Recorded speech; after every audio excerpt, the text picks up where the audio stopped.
Good morning, everyone. Bright and early, 10 a.m. here in the UK. So it's going to be middle of the night for a bunch of you on the West Coast. But just finished listening to Queen Bee's latest live stream, and Chris was on it. Chris Proudfoot. So I can guarantee you, without a shadow of a doubt, what people go with today.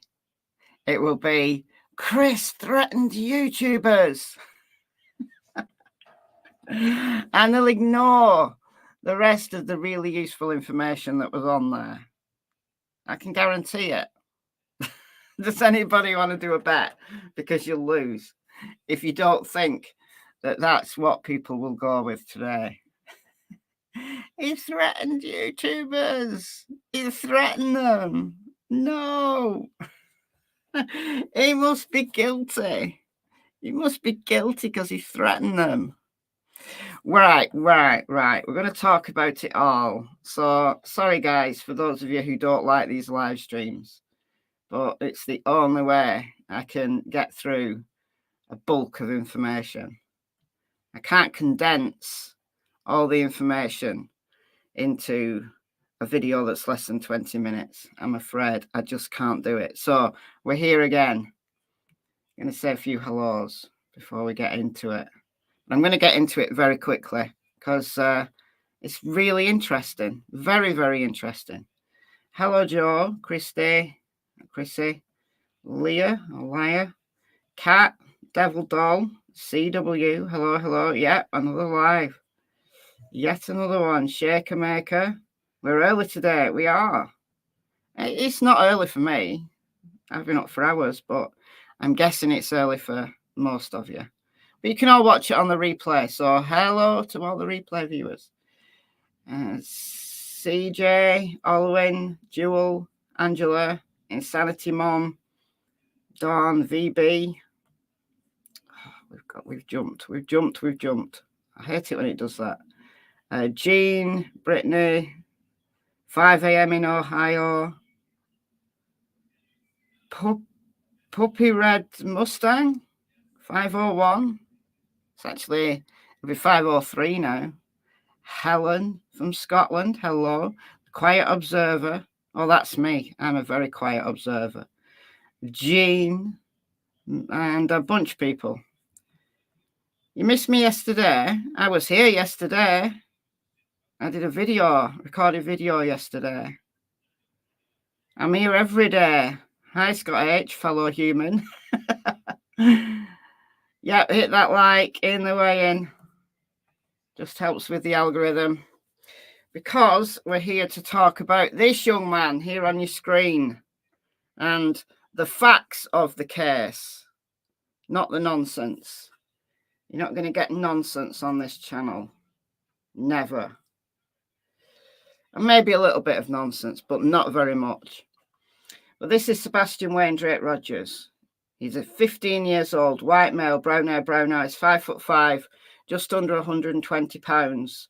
He was last seen in the late night hours of February 25th by his mother at his home in Stafford Court, Hendersonville, Sumner County, Tennessee. And he was reported missing in the very early morning hours of February 26th. The 911 call came in at 6:33, according to the dispatch audio. So he was last seen wearing a black sweatshirt, kind of long sleeve top with a motif on it, black sweatpants with a white Adidas style stripe, and glasses. If you've got any credible information about Sebastian Rogers, not something that you heard on TikTok or saw in your tea leaves or your spirit box told you, not those kind of things, you can contact Sumner County Emergency Communications Centre at 615-451-3838 or the TBI at 1-800-TBI-FIND. Okay. So, this is Queen Bee. So, I've just finished listening to this. I was listening to it while I was out on a walk with it in my ears. Hello, everyone from Memphis. 4 a.m. in Missouri. Hi from New Zealand. You guys down under, good evening, good evening.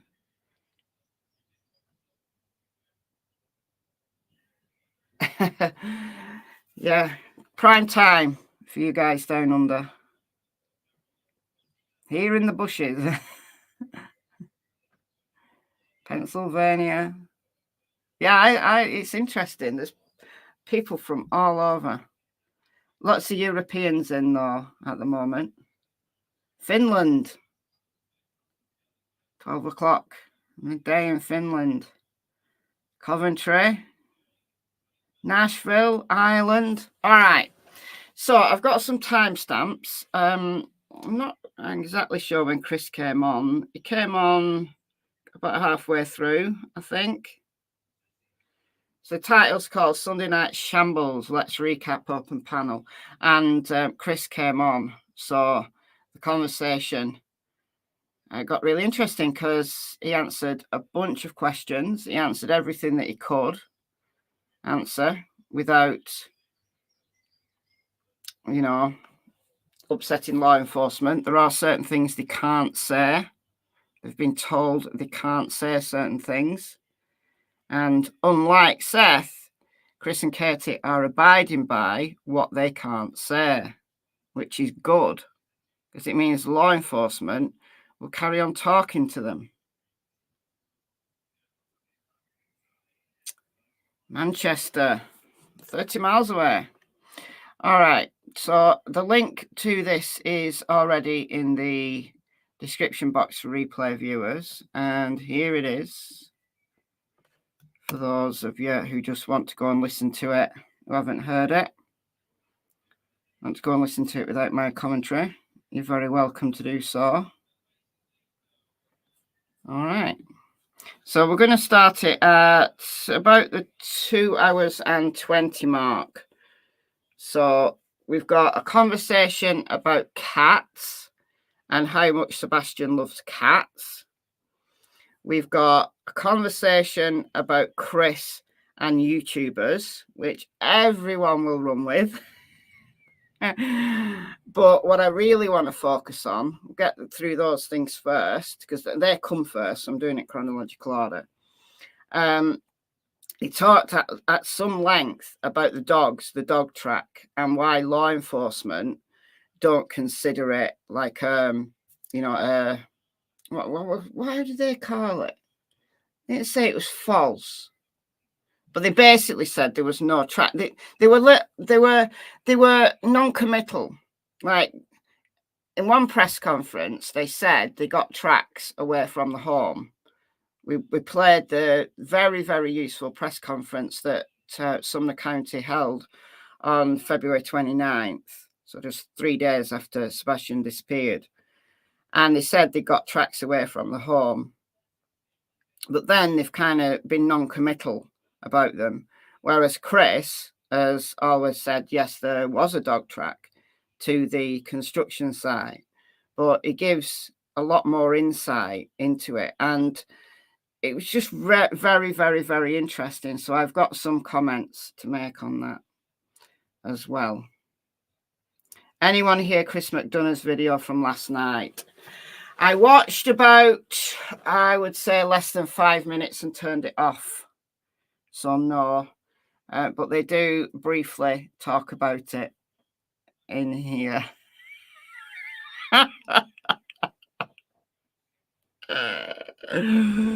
Oh dear. You see, Golf Inspector is on panel. Golf Inspector is a smart lady, very informative. Can't wait to hear her input. Anything interesting from Chris McDonough? More of the same. If you've only got one tool in your toolbox, and that tool is a hammer, then everything that you see has to be a nail. All right. So hopefully you can hear this okay. I'll turn my volume up. Some of it is a little bit low at times, but it was very easy to understand with I had earpods in. Right, I've got it on 1.25, so it's not too fast.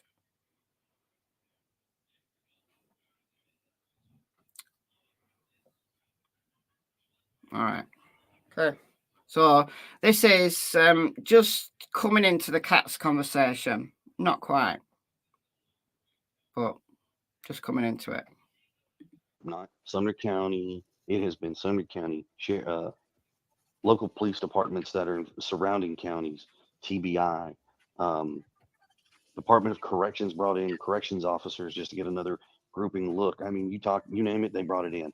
What instruments they used? Infrared, night vision, heat signatures. They looked in the attic, the crawl space. I mean, my ductwork. No, if you're looking at my ductwork, you better be looking for a micro midget because ductwork in my house is not that big. Okay, well, I mean, that just like.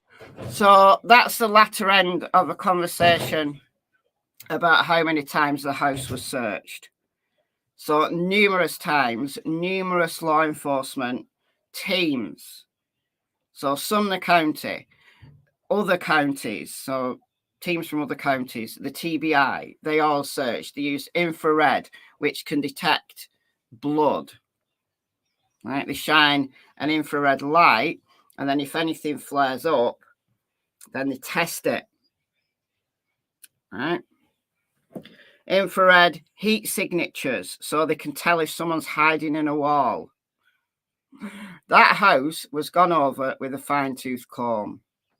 He also says that every family member's house was also searched in the same way. But people seem to think that maybe law enforcement wouldn't do their job. You see the question continuously in, oh, I bet they didn't look in here, or you've got somebody who wants to put a drone up and look in the backyard.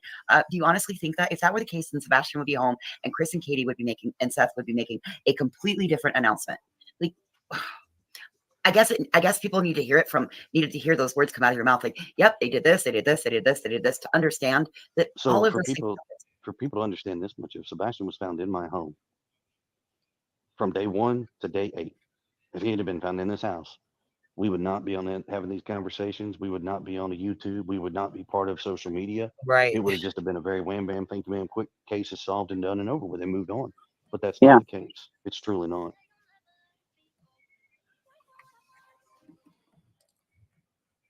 Holly, not impressed by Johnston on Chris's live last night. Seemed to misinterpret obvious actions a lot. Yeah, that's what they do. And that's why I listen to less than 5 minutes of it. That's exactly what they do. Yeah, I'm just floored by all the people who sit here and think that home hasn't been extensively searched. I'm like, are you guys completely stupid? Well, I'm sure you guys probably, how many times I'm sure Katie's probably went in his room several times. You know what I'm saying? Just because. Right. Common sense, people. Come on now. Fuck. We can't do common sense. Common sense doesn't pay the bills. Come on. Common sense does not pay the bills. I think. Well, that's just, as a mom, it's muscle memory to just go to your kid's room like that. I think the next question people will have, though, after that is, well, what about the grandparents? What about the, you know what I mean? We've already talked about that. He's answered those questions. He's not coming up here to be drilled. I know that. Yeah. Well, when it comes to grandparents, I mean, I'll be honest with you. When it comes to grandparents, every house that can be related to this case has been thoroughly searched.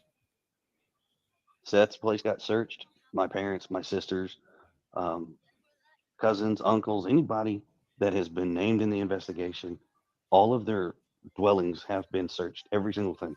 Mm-hmm. So can we put that to bed? Please.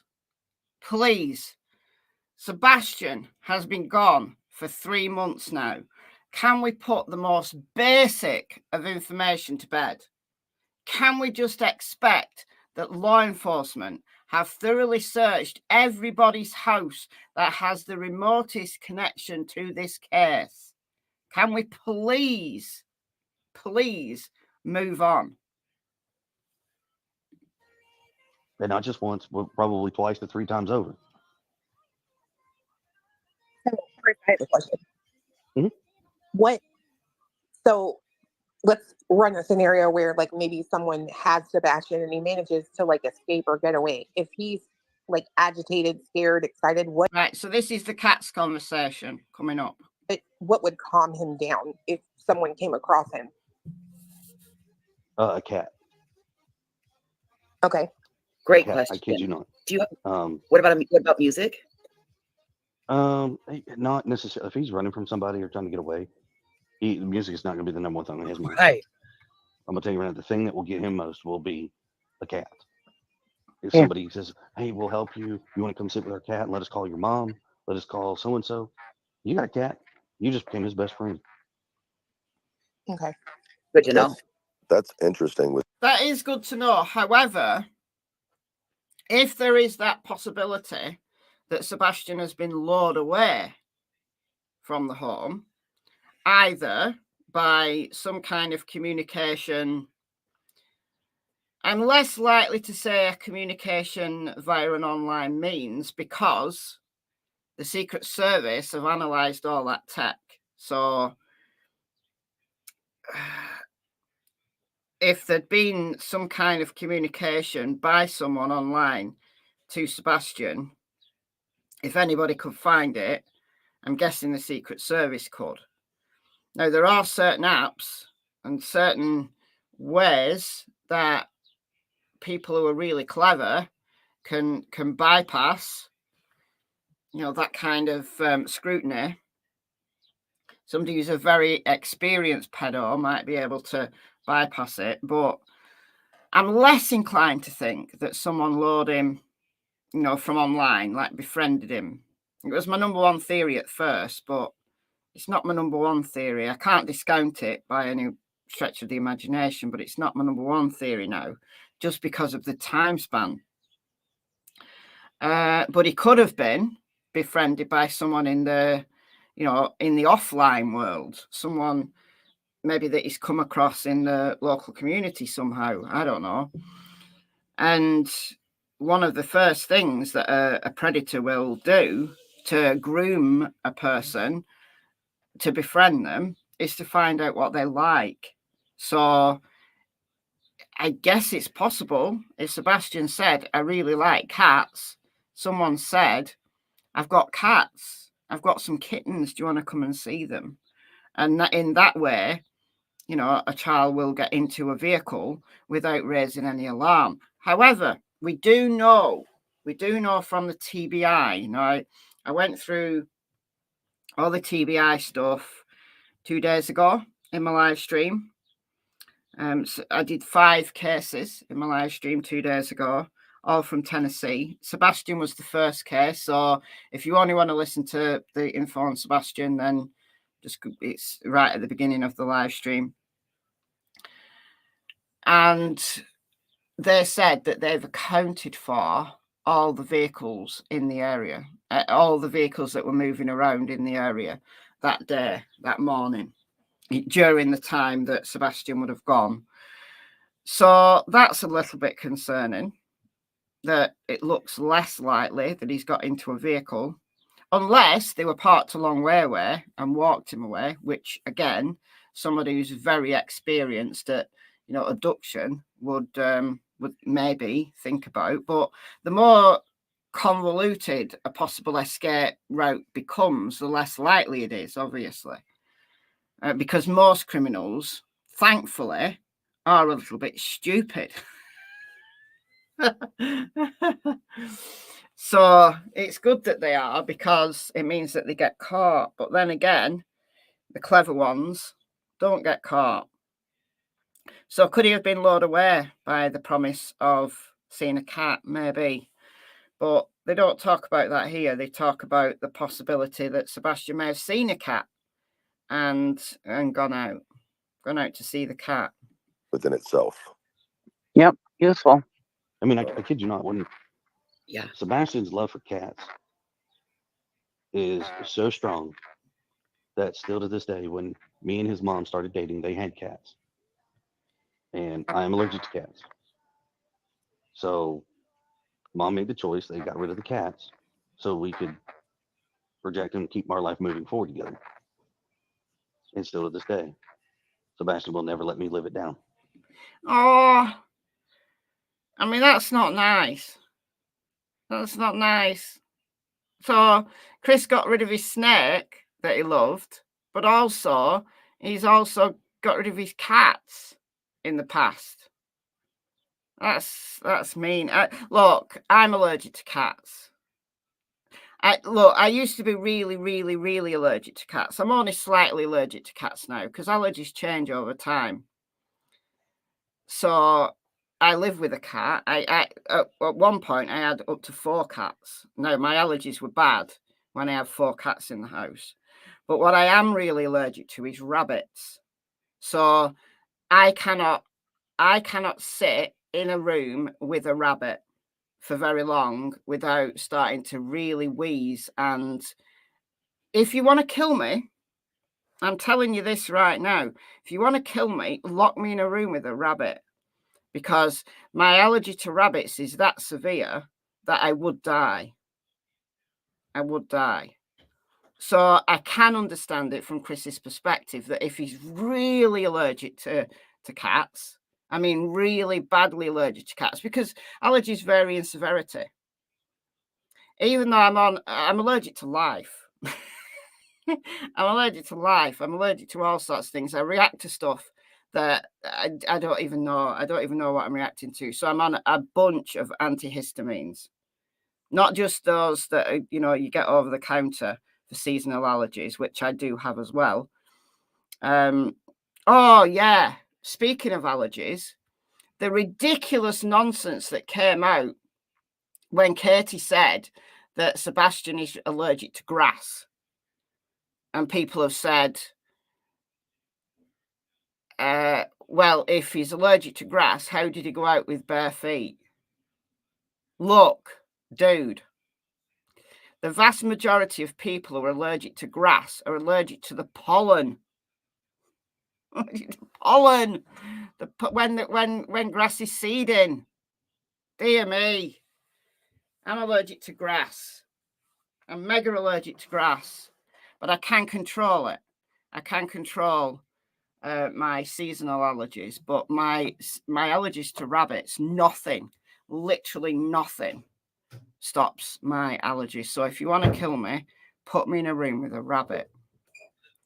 So I understand what Chris is saying. If his allergy is so bad that he literally can't breathe when there's a cat in the room.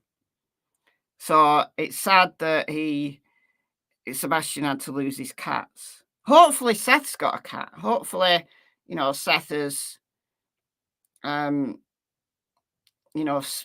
guess filled in the breach. I've never heard that Seth has a cat, but it would be a good thing for Seth to get a cat, as long as he's not allergic to him as well. So Sebastian has a cat when he comes home. But hey, that's just me. Do you think in the past, I'm just out of curiosity, Chris, in the past, has Sebastian ever seen a cat outside through the window and went out to try to play with it? Not to go out and play with it. He has seen cats outside the windows. I mean, there's 2. I'm allergic to people as well. Allergic to horses, still got 3 of them. Yeah, I'm allergic to horses as well. And I'm allergic to most animals, to be fair. Dogs I'm fine with. I think dogs have a different type of hair. Like, I think it's actually not the fur that you're allergic to. It's the mites that live in the fur that triggers the allergy. Or some people are allergic to the saliva. So they're not allergic to the mites in the fur. They're allergic to the saliva. So, dander, yeah.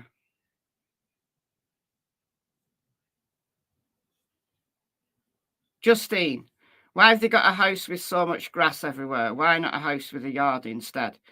Because you can't escape seasonal allergies. Do you know that people who live in large cities still suffer from seasonal allergies if they're allergic to grass pollen or tree pollen or flower pollen?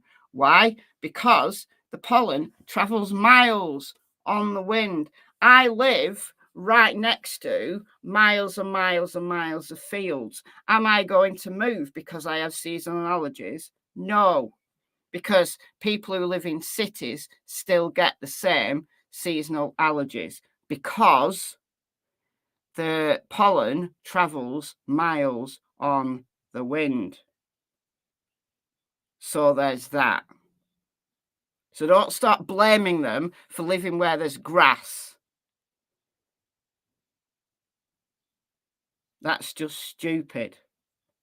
Yeah, some people, the allergy, if you're that, like, if you're in contact with the allergen every single day, like, basically your body gives it up. Your body goes, oh, fuck it. I'm not allergic to it anymore. So that can happen. That can happen. Like, I used to be really allergic to cats when I was little. Like, I couldn't, like, to the same level that I'm allergic to a rabbit now. But I'm not so much anymore. It just makes me sneeze. Strange dogs make you itchy, but after a while I'm okay. Build up a tolerance. Yeah. Yeah. But I think the rabbit thing with me, I would be dead before any tolerance built up. That's the problem.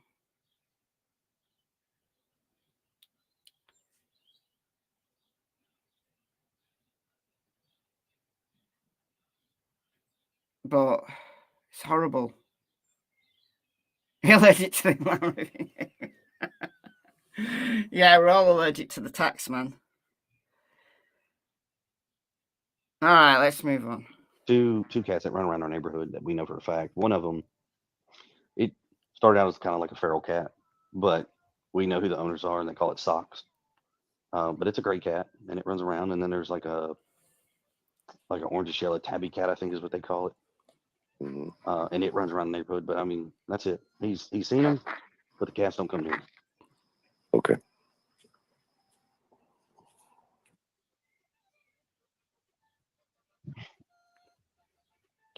Y'all, this quietness is killing me. I'm just gonna be honest with you. Well, I'm Too much taking quiet. I get it. I'm taking in the information that I'm hearing, like, and adding it to the rest of it so that it just sits in that little data bank of mine.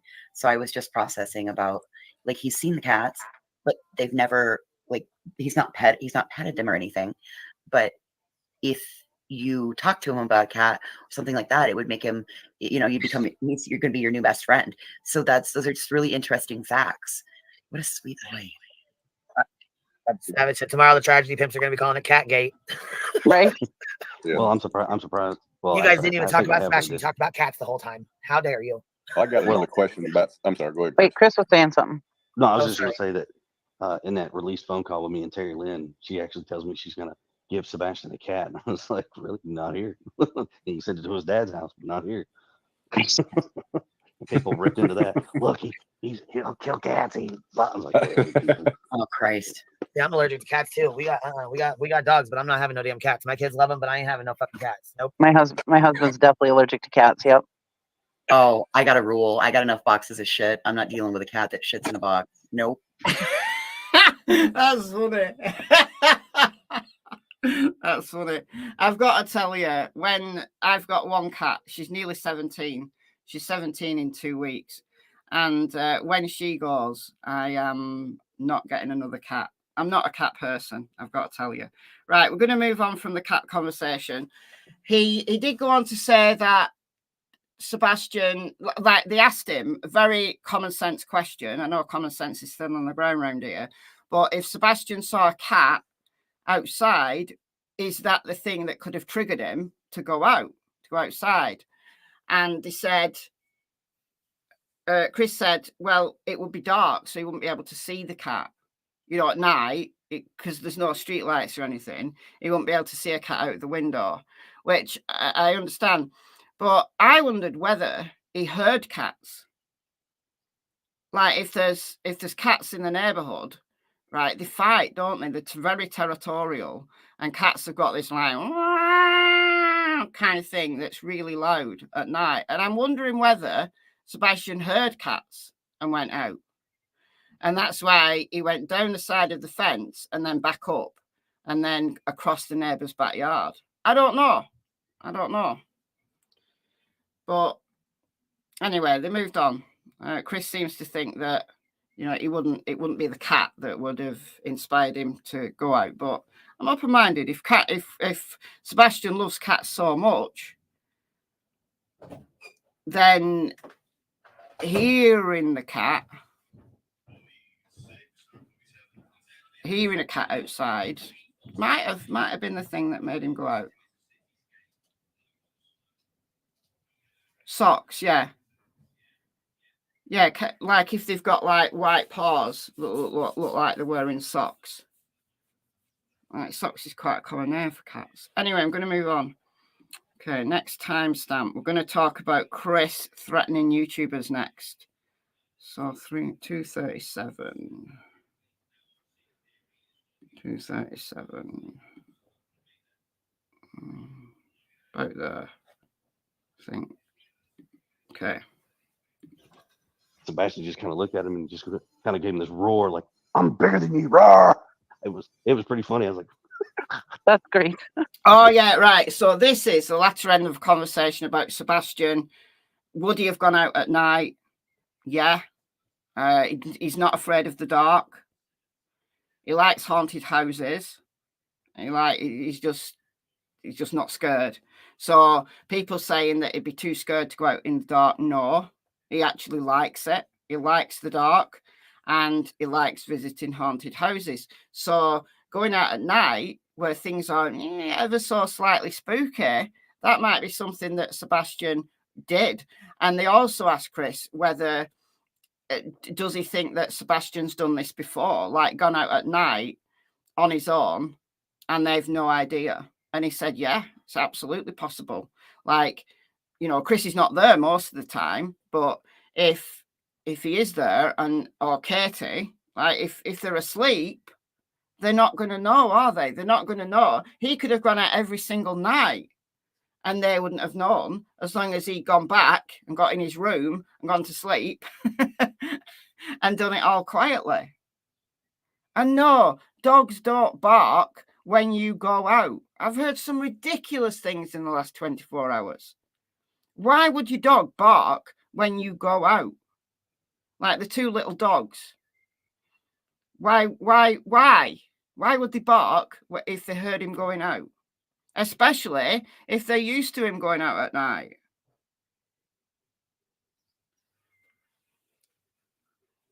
So, the house was built in 1902. This house was built in 1957. The oldest house I've ever lived in, I think it was about 1890.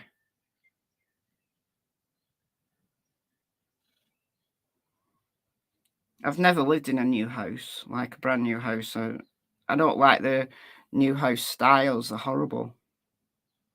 Anyhow, moving on. Hey, Chris, I was wondering if you will sign my petition for justice for the mouse. "Oh yes, let me get on that." Okay. Thank you. I'll send that over to you. Justice for mice, you know it. Mice on a stick. I'm gonna have a restraining order to remain Against the 500 mouse yards with away a from all stick. mice. 1817. Well, they're gonna like. Don't worry. Nonsense has been getting in trouble for torching scorpions, so it's okay. You can come sit in our crowd. You can Fuck. sit in. I thought they were gonna lose their shit over her torching a goddamn scorpion.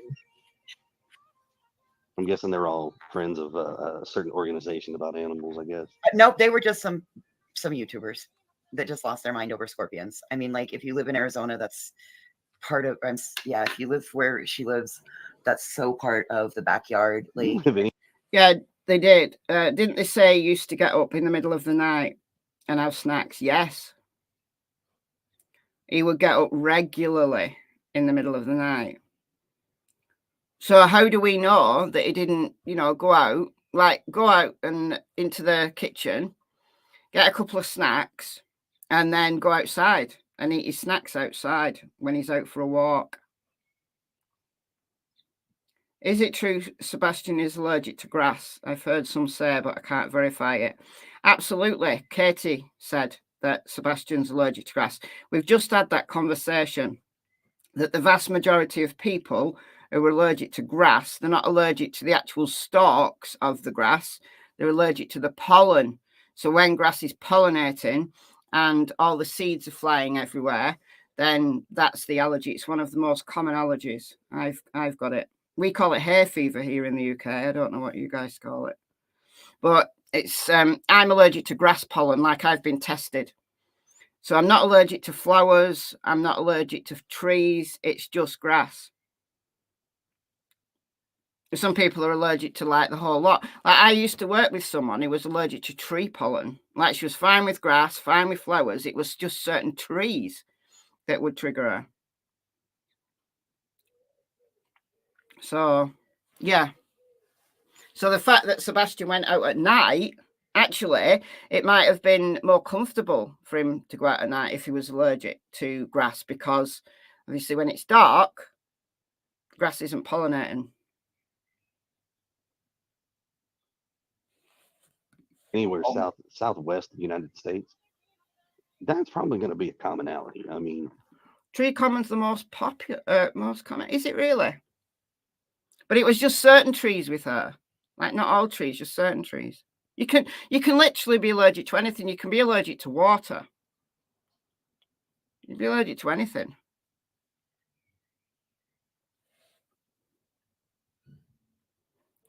Yeah, I'm allergic to everything. I get triggered over all sorts of things. You can be allergic to the cold. The cold can trigger you. Heat can trigger you. And it's all about the production of histamine. Like I'm on some really heavy duty antihistamines, like way stronger than what you buy over the counter. So I'm on a H1 blocker, a H2 blocker, and a H4 blocker. And I still get breakthrough allergies. And still, if I'm in a room with a rabbit, I will react as heavily as I would have done had I not been on anything. I also have a steroid inhaler that I'm meant to take every day to keep the whatever down. But I forget.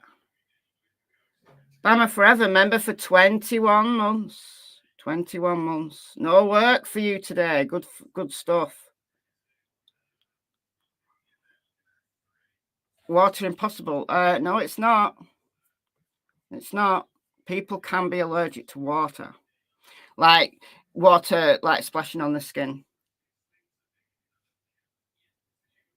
They absolutely can be. Go and look it up. Well, like some people have to pay pest control to come in and spray several, like once a month, just to keep that stuff. Oh my God! Like, oh. We had They're friends in almost as Arizona dangerous. that had scorpions walking up in their house on a common basis. You just had to look around. All right, you're talking about scorpions. Maybe I got one. Try that. Shake America, thanks for the $1.99. That's very kind of you. Thank you so much. And I didn't even want to open my door. I was like, oh my God, that's all I need to do is bring these back to Minnesota. Meth lab, and the monkeys were strung out on meth in Tennessee and got loose, and they've been loose for like, I don't know, a year or two now. Oh, the meth monkeys. Oh, it made me think of Fred Hill. The meth monkeys. Are you kidding? No. Wow. Where? I think it's in Colombia. That's it. I mean, it's That's it. yeah, it's disappeared. Once they lost the trace, that's it. Oh, okay. That's so crazy to me still. Like, I don't even know how that happens. Like, it just poof. And does it disappear in the water, or does it disappear like somewhere else? Hold on. Oh, I remember now why I had this timestamp. It's because there's a little bit on dogs. There's a little bit on dogs, and then they talk off it, and then they go back to the dogs.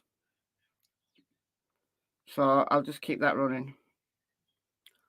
Wow, Bama gifted 20 memberships. Thank you so much. That's so kind of you. Farm Girl Izzy. Flicking Bollocks. Justine. Nada. Boo. Emily. McSporran. Angela. Broken Fish, Rita, Elizabeth, Kate from the Land Down Under, Lisa, I Want Heart to Touch, excuse me, KK,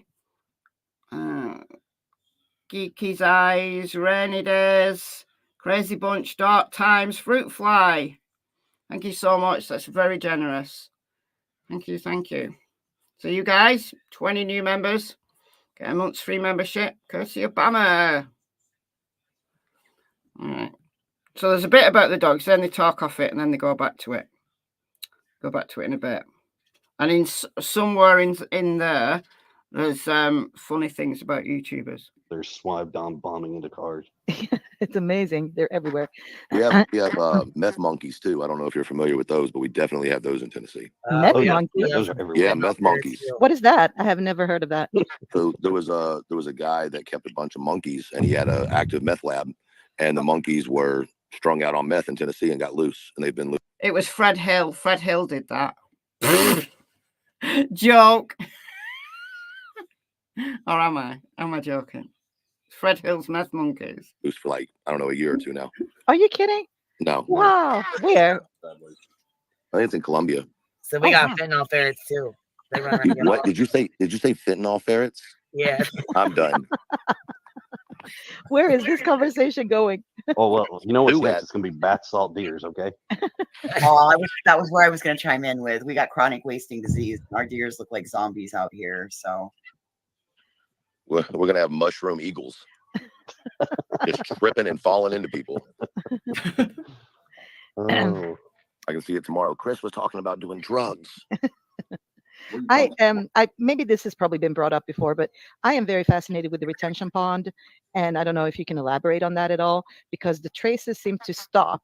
So the dogs trace Sebastian up to the retention pond, and then it just all of a sudden stopped. Is there like an explanation for that at all that you heard that makes sense to you, Chris?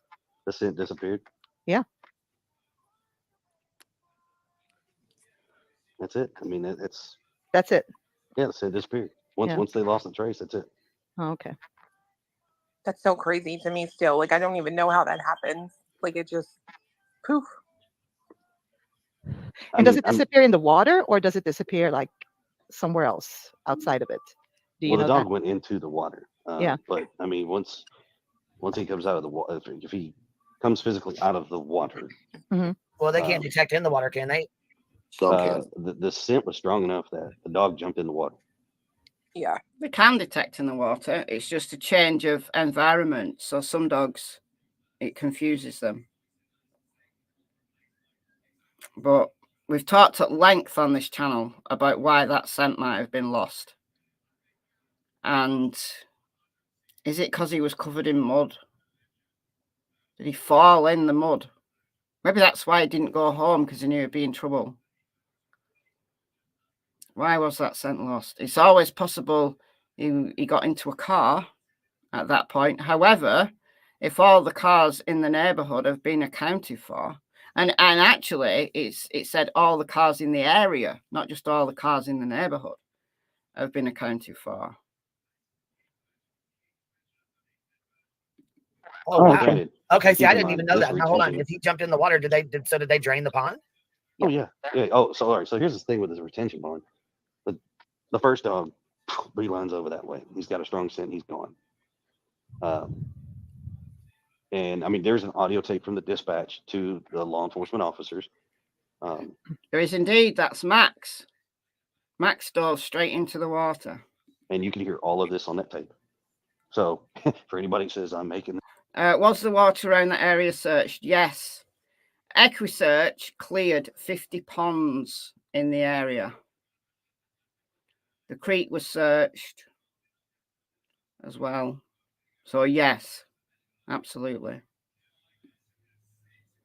I did a video on it. It was just a speculation that if it got muddy, until the mud dried, would it reduce the amount of skin cells that was coming off? Because when a dog is scenting you, yes, there's odor that's like specific to you, like your unique odor, like it's sweat and stuff. But also, what actually sticks around is the skin cells. So you're constantly sloughing skin cells as you're walking, and they go into the air and then they fall to the ground. So when you've got a scent that's hours and hours and hours old, what's actually remaining in the environment that the dog's scenting is the skin cells. So anything that prevents the production or the sloughing of the skin cells is going to reduce your scent. So I was just speculating that if somebody falls into mud, like thick mud, because it's like clay, it's really thick mud. If you fell in that, would it, at least until it dried and started to fall off, would it reduce, it wouldn't stop it completely, but would it reduce the amount of skin cells that you're sloughing off? And I think it probably would. And that would confuse the dogs because the track would go weak. And the dogs, just their natural, what they're doing naturally is following the direction of a track that gets stronger. When a scent gets weaker, the dog's confused because it thinks it's going in the wrong direction. That's why changing from a natural surface to an artificial surface can be a problem for a dog. Moving from land to water can be a problem. It can confuse some dogs. But falling in thick mud, I'm just wondering whether that was enough to confuse the dogs. Just a speculation. We'll never know, probably. Well, good luck.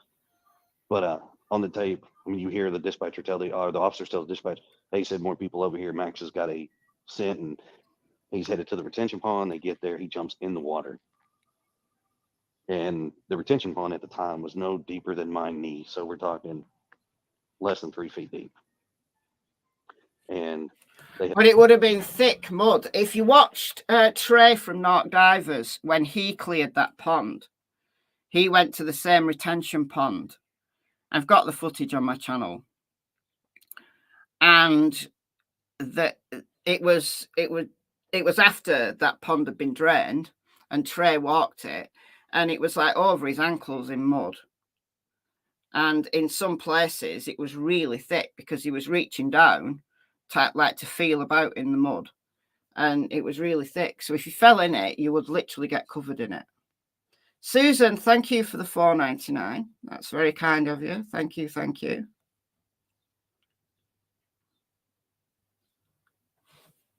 Yeah, drained the retention pond. Didn't find anything. Scent just disappears. Real easy.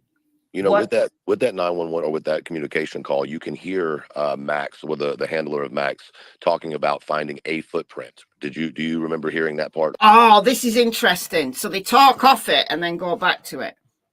This is really interesting. Of the radio? There was a footprint and a boot print. And the footprint is not Sebastian's. Okay. So there's a footprint and a boot print. And the boot print is not Sebastian's. So is that somebody who was with Sebastian, or is it that there's boot prints all over that construction site because there's going to be construction workers wearing boots all over that site? Now, if it hadn't rained recently, most of that clay would have been dry. And when clay is dry, it's like hard. So you're not going to be leaving any form of footprints. However heavy footed you are, you're not going to be leaving footprints on really dry clay. But in the areas where it's wet, then you're going to leave very, very definite footprints or shoe prints because clay is sticky. So I'm not panicking over the fact that there was a boot print there that wasn't Sebastian's. Like they obviously knew from the size it wasn't Sebastian's boot print because of the construction workers. There's going to be boot prints all over that construction site. Like when it's rained, there's going to be boot prints all over. He said the footprint wasn't him. He actually clarifies it in a bit and says it's the boot print that wasn't his. But we'll get there because they talk off it and then they go back to it. Mm-hmm. Interesting. And what about the mannequin? Because is that still there, or is that something that was?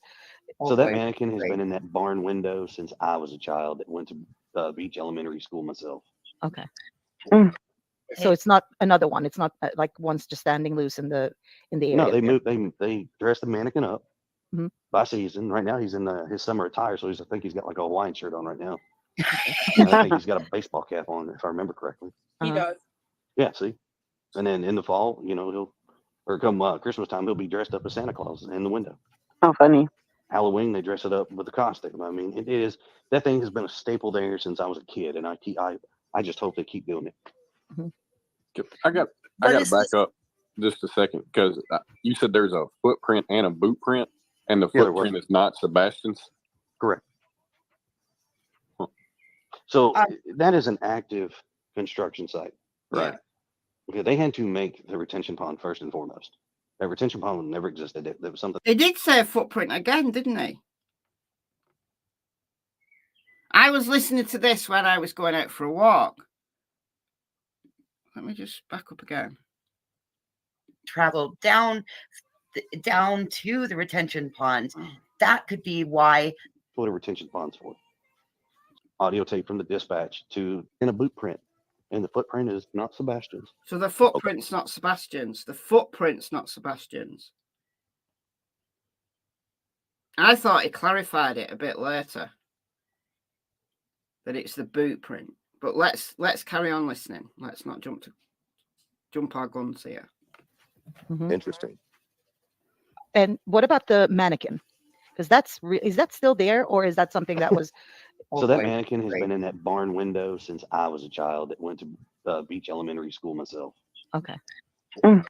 So it's not another one. It's not like one's just standing loose in the area. No, they dress the mannequin up by season. Right now he's in his summer attire, so I think he's got like a Hawaiian shirt on right now. And I think he's got a baseball cap on, if I remember correctly. He does. Yeah, see. And then in the fall, come Christmas time, he'll be dressed up as Santa Claus in the window. Oh, funny. Halloween, they dress it up with a costume. I mean, that thing has been a staple there since I was a kid, and I just hope they keep doing it. I got to back up just a second, because you said there's a footprint and a boot print, and the footprint is not Sebastian's. Correct. So the footprint's not Sebastian's, and he said correct. So the footprint's not Sebastian's. Interesting. So that is an active construction site. Right. Okay, they had to make the retention pond first and foremost. That retention pond never existed. That was something they had to build. What feeds it with the water? Where does the water come from? It's just runoff. Retention ponds are runoff from to keep from having standing water. It has to have a place to go and drain properly so it does not flood an area. That's what a retention pond's for.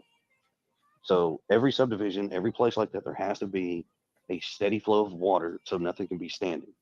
Right. So the retention pond has one, or that is the retention pond over in that subdivision. Okay, so my thought on that, knowing how dogs work, and the dog went straight to the water. Water is a conductor. It helps to amplify scent. So my question is, what feeds that? Because Sebastian could have been up by where the source is, and his scent traveled down to the retention pond. That could be why the dogs went straight to the retention pond, because it had the strongest. It was the strongest conductor of his most recent scent. It's very possible. I don't have the science behind it, to be honest with you. I don't. I mean, if that is the case, if the water's literally flowing like downhill into that retention pond, and Sebastian had been on top of the hill in the water, possibly, but something would have had to lead the dog there in the first place. So I understand what she's saying. I'm not sure, given the topography, I'm not sure that water is going to hold that much scent, that it's going to be more concentrated than everywhere else around there. Don't know though. And that is that is possible. There's a dog handler, Julia Valenti. Yeah. We've talked, and she has informed me of that kind of stuff before, but that would not be something I'm going to sit here and tell you I'm an expert on. I am not. I would So you I can have reach a out to multiple dog handlers and then ask that question. I throughout have the a dog video. handler partner that and like I have The retention pond has been filmed, Linda. I've played the footage loads of times in my videos of that retention pond when Trey from Naught Divers walked it. So I've got loads of videos on what it looks like.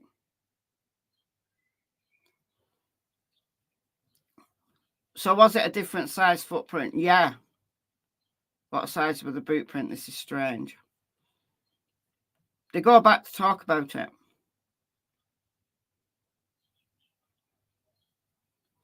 Chris sure is jovial for a guy whose kid is missing. It's one big party. What do you want him to do?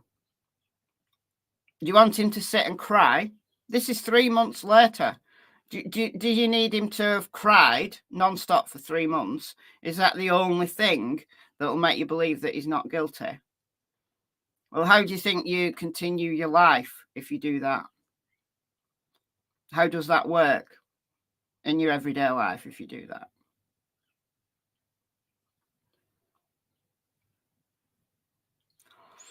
Why did the mannequin give off a heat source? Don't know. Maybe it's alive. Ooh.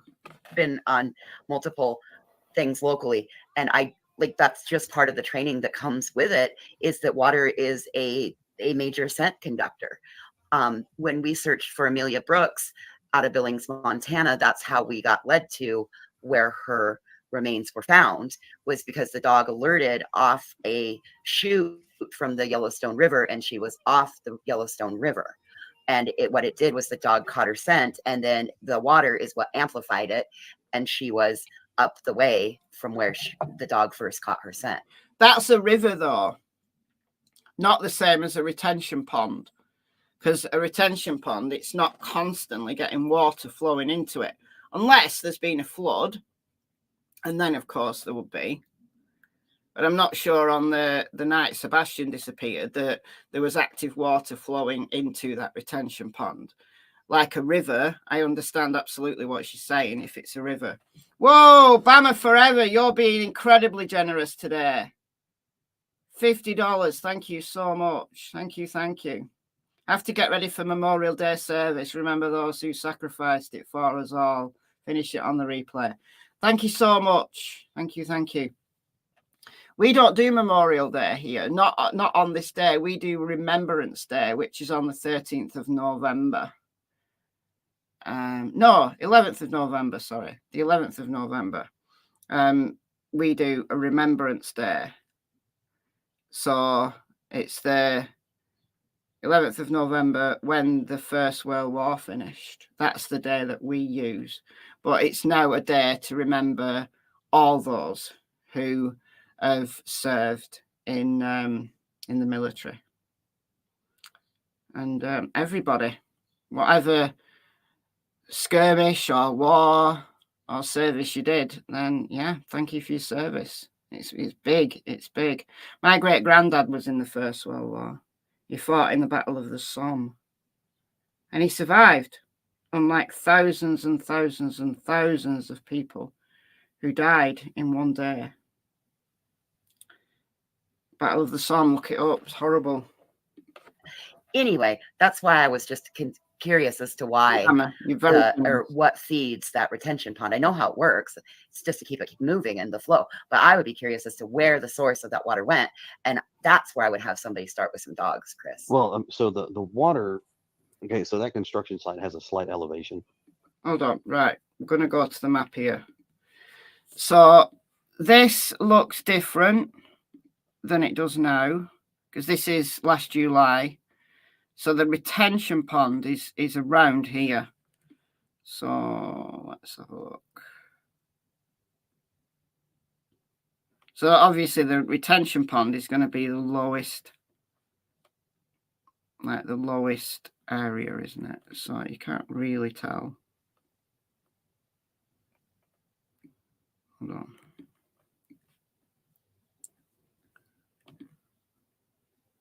So yeah, it's like a little dip. So it does dip a little bit where that retention pond is going to be right now. It's around here somewhere. So you've got that is a hill. So when it rains, water's going to kind of go downwards into that pond. Can you see? It's a slight hill. It's only a slight hill. But it would have to have been flooding, I think, for it to have left a significant. See, that's a hill.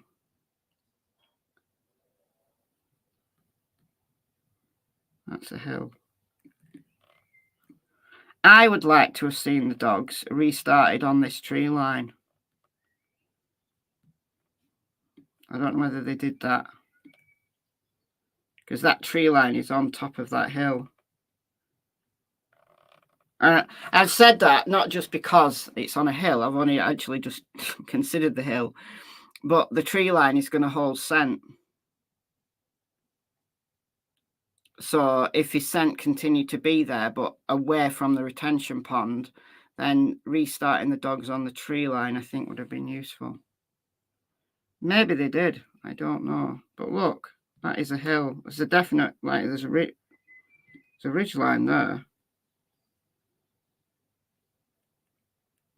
So that is interesting. That is interesting. It's an interesting thought.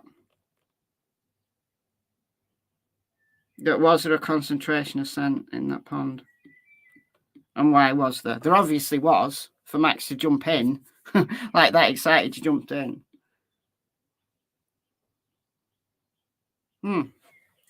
Things that make you go,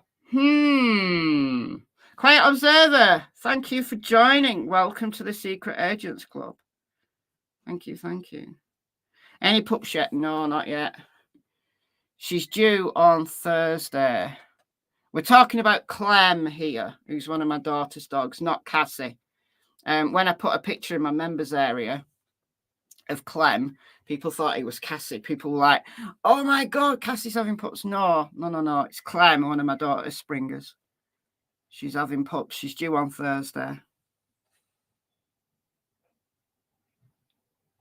Did someone just give you a membership?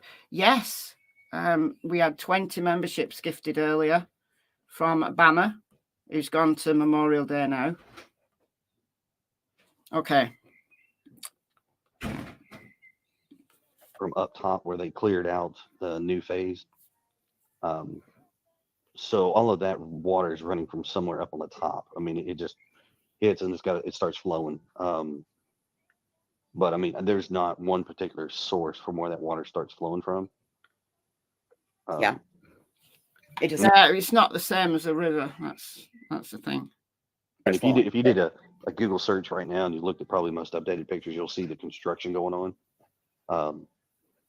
And that might be able to answer that question a little bit better. Okay, I'll try to pull it. I'll have him take a look. That's an excellent observation, by the way, also on that. Where would it, like, is there a way for it to go out somewhere where the scent would go to? But well, there is from what I understand, there is an overflow. So if the retention pond gets to a certain height, it does flood over into drain water runoff into a pipe. Had you guys been down in that area within the last month or so? Oh yeah. I mean, I live right next door to it. I mean, it's makes sense, right? It's common for us. Like, I will go through every so often and just look. I mean, it's just weird. It truly is.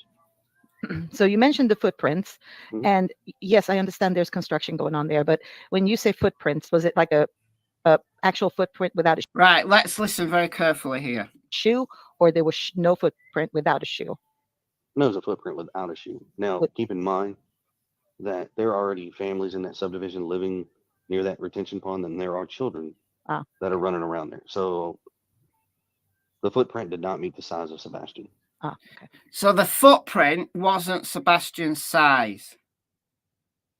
So there was obviously a kid running around God forbid they let a kid out running around with no shoes on. No way. Oh my God. Oh my God. Call CPS. People are letting the kids run about with no shoes on. Oh no. So the footprint is not Sebastian's, wasn't Sebastian's. Yeah, Sebastian's got a size 10 foot. So this was a child's footprint. Now, let's be clear that it was the cops that noticed the footprint, not the dog. The dog was intent on following a scent. So the dog didn't actually alert on the footprint like the dog did in someone else's case. The dog actually alerted on the footprint. But the dog was following a track. It was the cops who were looking for footprints. So the footprint was not Sebastian's. Is it not odd that it would be one boot on and one boot off, though? That's what I thought, unless you got a boot stuck in the mud and then you, were there tire tracks on the print? We were told that there was a boot print and there's a footprint over there. I never said they were side by side. I didn't say where they were. Right. Okay, got you. So I don't want people to start thinking that, oh my God, no, I didn't say that. I just said that there was a boot print over there and there was a footprint over there. So. And they never mentioned if it was the same size or anything like that either. The boot print was way too big to be the footprint. Okay. That way. So it was an adult-sized boot print and a child-sized footprint. The footprint was not Sebastian's. Boot print, he doesn't say, he's non-committal. However, what he does say is that it's a construction site. So there's going to be construction going on all over the place. So we don't know whether the boot print was Sebastian's. Like I've been saying, I think he had shoes on. But that boot print could have been from anybody. Could have been a construction worker. Okay. All right. So it wasn't a match. Not even close. And when Max was dragging towards the scent, did he take the main road or like between the houses? Do you know anything about that? Yes, actually. So Gray Hughes and I actually sat down. I talked with him for a while about this, and he pulled up some pictures and things like that. I would definitely go if you could find that where he actually posted the pictures on his stream or whatever. He has a very detailed, like from the house to where the pictures to where it follows, where it goes over. He did a very, very good job. He would pull a picture. He would ask about, well, what about this? And he would circle here. And I'm like, actually, no. So you follow this point, come down to this point, over to this point, and then he drew it out, and then he would send me the picture. I was like, perfect, there you go. If you find that, you will find everything you need to know about that retention pond, directional, and everything.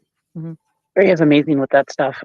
I will go pull that. I will pull that and then have him look. Yeah, I mean, he does. I will say this.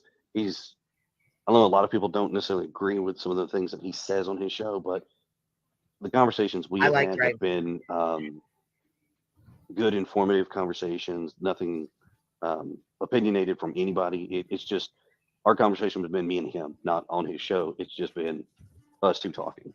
So is there, but why just bring it up why just bring it up 3 months into a missing child case? What do you mean? We've known about the footprint since the release of the dispatch audio. We've not heard of the boot print before, but he's never been asked. He's never been asked these details. He's never been asked to discuss the retention pond before. So why would he?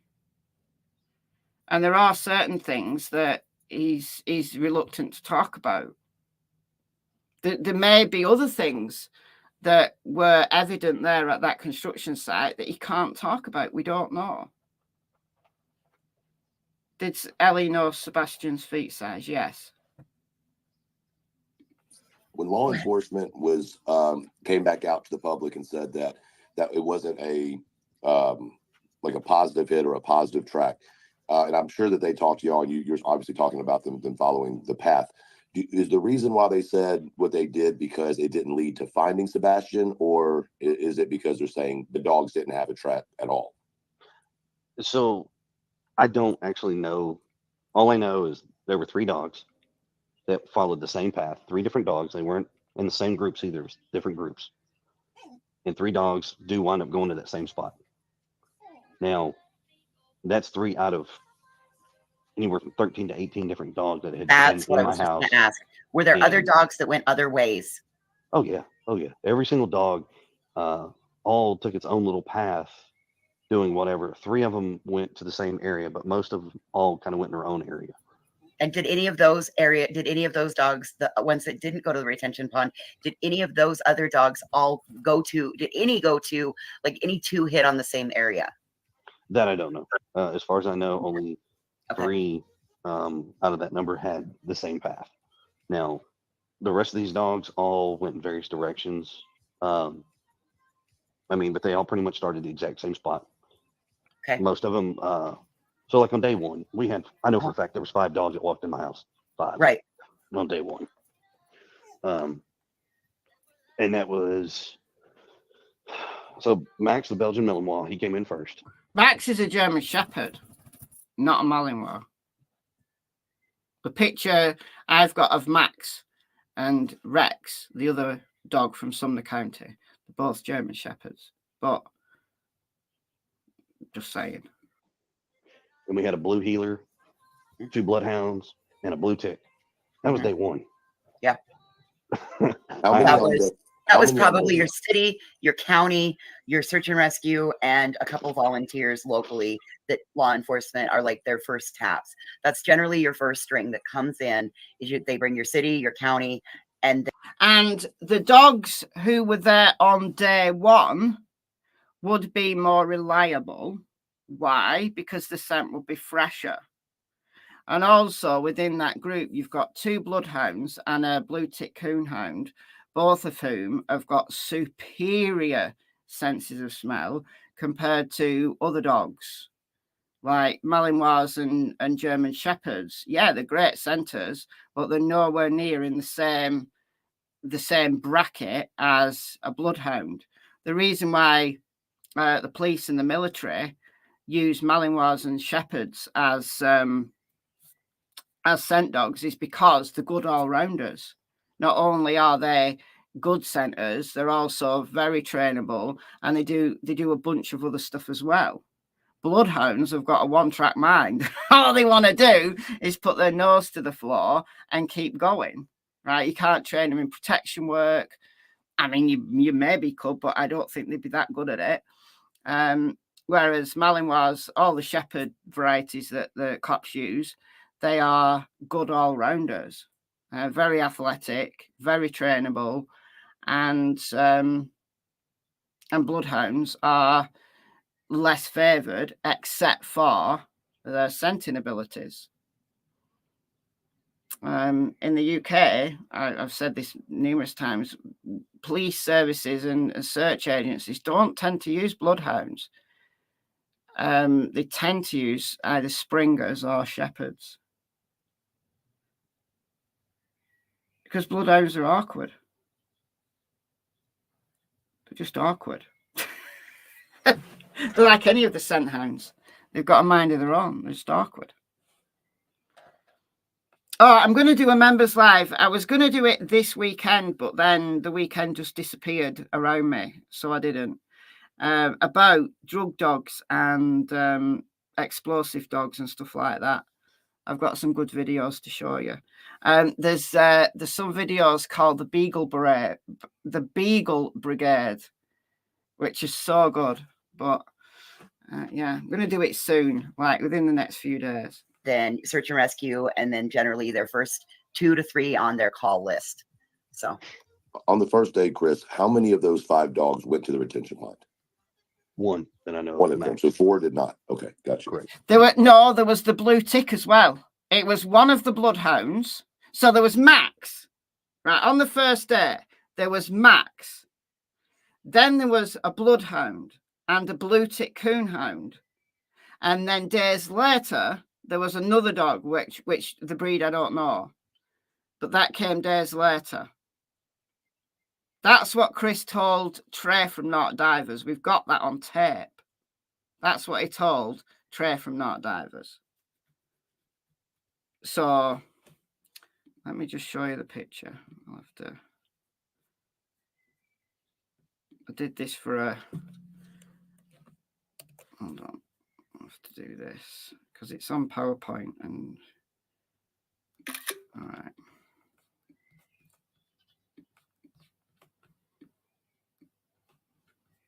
Okay. All right. So on the first day, we've got Max, all right, who got a scent. We've got a bloodhound. Now, these are just generic pictures. These are just generic pictures. These are not the actual dogs. We've got a bloodhound and we've got a blue tick coonhound. There was also a blue heeler who didn't get a scent. And he also mentioned a Malinois. Now, I don't know whether he's confusing Max with a Malinois because they look similar. But Max is a German Shepherd. If Chris changes what he said, it's not reliable information. Well, I don't know what to tell you.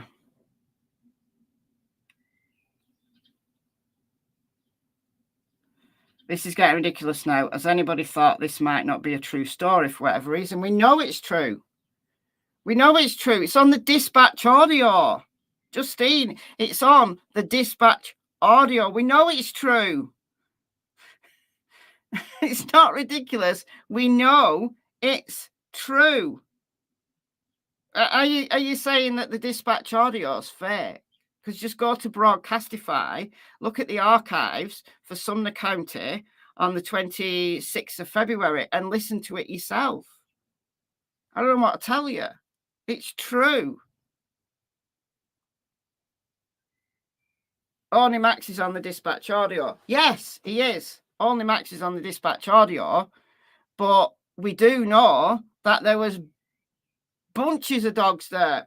We've watched it. Right. There's news pieces where you've got the dogs in the footage, the B-roll that the news have been taken. We know the dogs were there. We know they were there.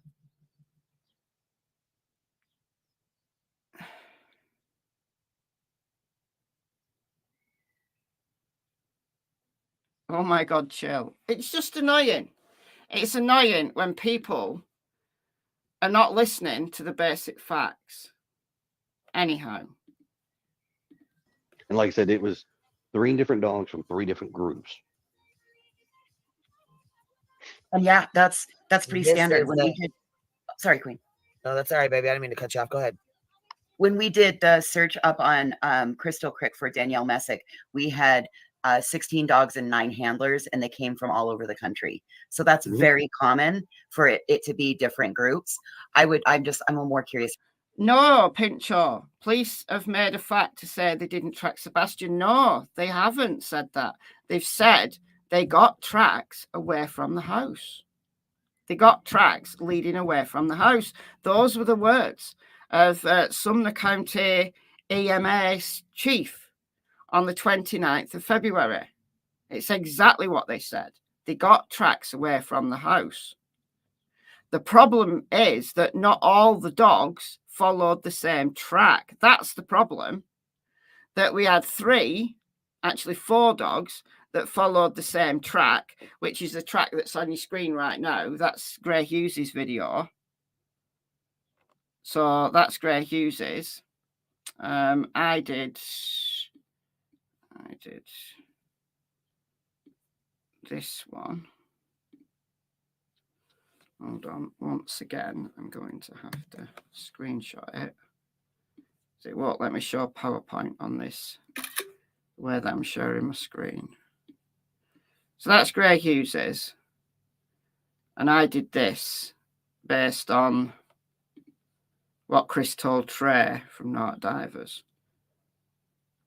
So he went from the house, down the fence, back up, diagonally across the neighbour's backyard, onto Kelling, and then across and then down towards Beach. Beach is here. You've got Beach Church and then Beach High School to the retention pond, which is around here. Could the scent be a few days old? Yes. However, this scent that goes right up Kelling is on a road. So scent on an artificial surface dissipates very quickly. So if a dog, like several dogs, track the same on a road, it means that scent's very recent.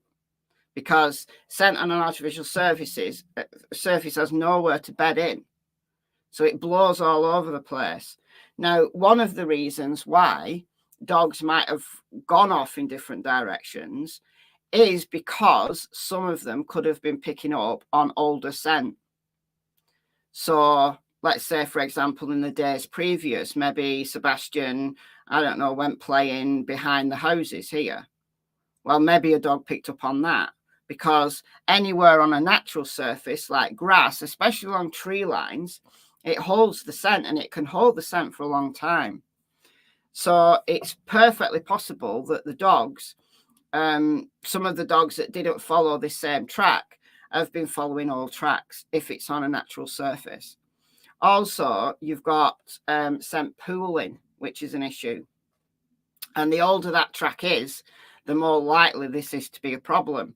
So scent on an artificial surface, it's going to blow up and it's going to move. I would like to know how strong the wind was. I'd also like to know the direction of the wind, not only during the night when Sebastian would have been out and about disappearing, but also on the days when the dogs were actually out, because you know, you could have days later that scent still being blown around.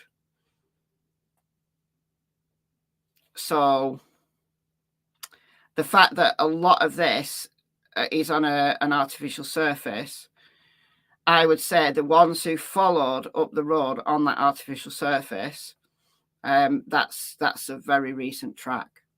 But that scent that was laid down here could have blown into people's.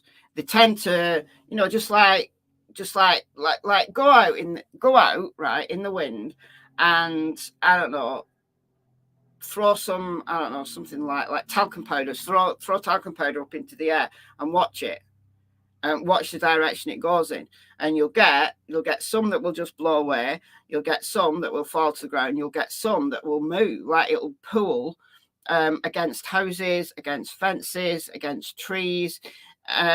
We can't see any of this happening, but dogs can. Well, dogs, they're not seeing it, they're scenting it.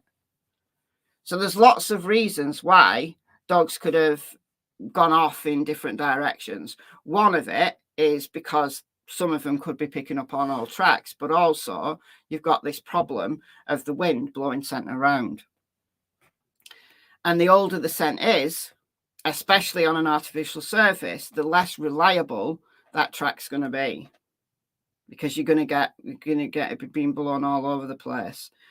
So I think that's what's happened here, and it's probably why the cops are not coming out and telling us definitely this is the direction of travel. They probably know, but they can't say that's the direction of travel. All they can say is they got tracks away from the house. Those were his exact words. We got tracks away from the house, because they absolutely did. So there we go. Where's all the... It's about where the other dogs went, if there were any overlapping. I think I must have, when I skipped, I think I must have missed the part where he threatens YouTubers, but we'll go back to it. We're going to carry on with this because it's interesting. But there is a bit where he threatens YouTubers, which is absolutely hilarious. But don't worry, I haven't forgotten. We'll go back to it. Circles. That I don't know. That's okay. That would have to be. I mean, I could reach back out to Ken, the EMA director, and ask him and see what he says. Listen, it could be part of it could be a section they don't want people going in, and it's not. No, there was no CCTV of Sebastian walking up that road behind his street.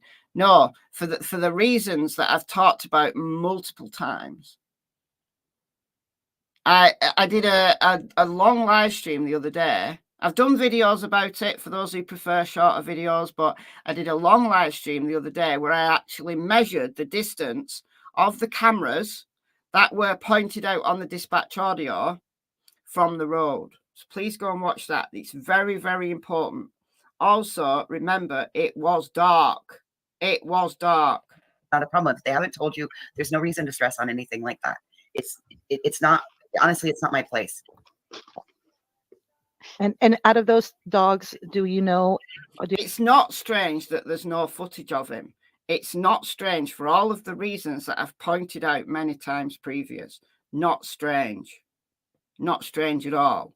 Look at the distance away from those cameras from the road. Also, bear in mind, there's no street lights. This is pitch black, and Sebastian was wearing black. So it's not strange. It would be strange if he was all over the cameras.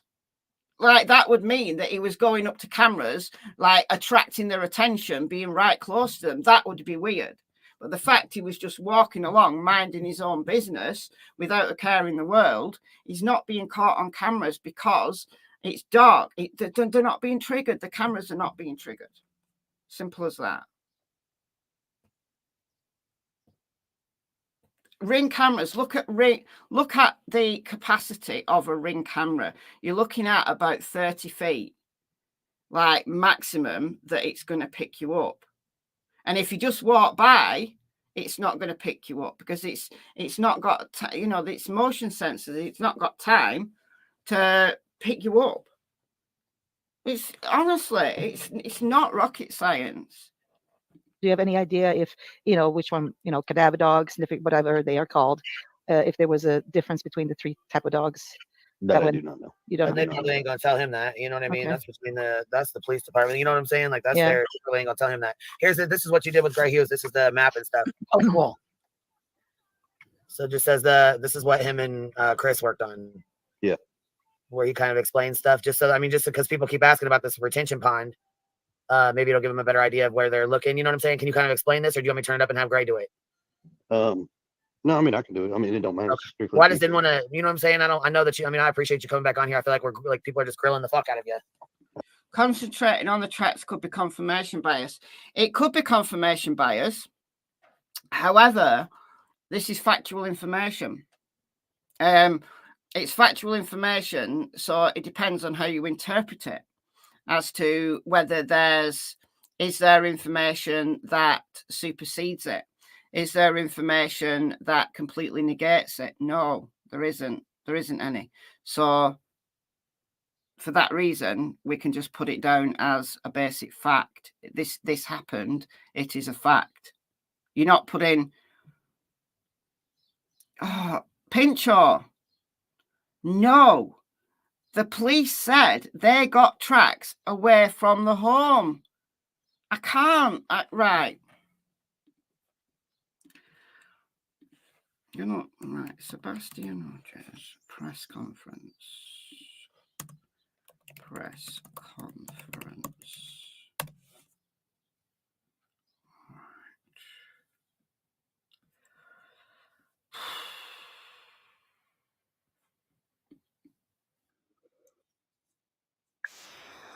UKRN.com alert desk. We're expecting any moment right now. K9 and UTVs, ATVs, horses, aircraft. Drones aren't tracked on Sartopo. What you didn't see on there were several assets that have been nothing but child missing that needs our check your property, check them. And information that happened west of here, and so we're looking at County. If you live in Robertson County, streaks that we're going to deploy resources on the way to help you. Weather, our primary concern with weather is for viewers. The weather does not bother. You guys had asked for doorbell cam and surveillance. Has any video actually shown him? We are still working with enforcement partners in the region. Was any of the canines able to pick up on a scent or something that can lead you to maybe a direction where he might have been? We've done that. We've actually cast the dogs at intersections to see if they take us. And our dogs are scent specific, and we have scent articles from the home. and they have not. We have gotten some tracks away from the home, and we haven't had anything that leads us to Sebastian. We have got tracks away from the home, but not anything that leads us to Sebastian. They changed it after the press conference. Well, I'm sorry. This is. They said they had no tracks that led them to Sebastian. No tracks. No. Tracks doesn't mean footprints. No, it doesn't. When you're talking about a track in relation to a dog, you're talking about a scent path. We have got tracks away from the home, but nothing that led us to Sebastian. It's you that's got confirmation bias that you're not listening. You're not listening to what they're actually saying. Tracks away from the home. Yes. They got dogs that tracked Sebastian's scent away from the home. How difficult is it to get your head around?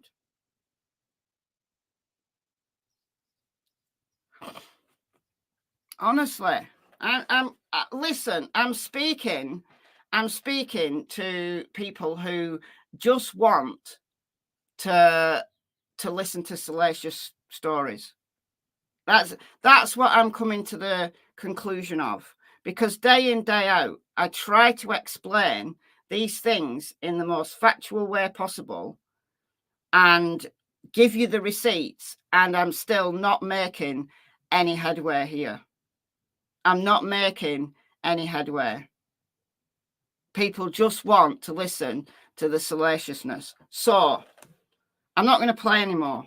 I'm not going to play anymore of this that I found really, really interesting. Go and listen to it yourself. I'm going to find the salacious piece, all right, that I must have skipped over. I'm going to find the salacious piece that might please you better.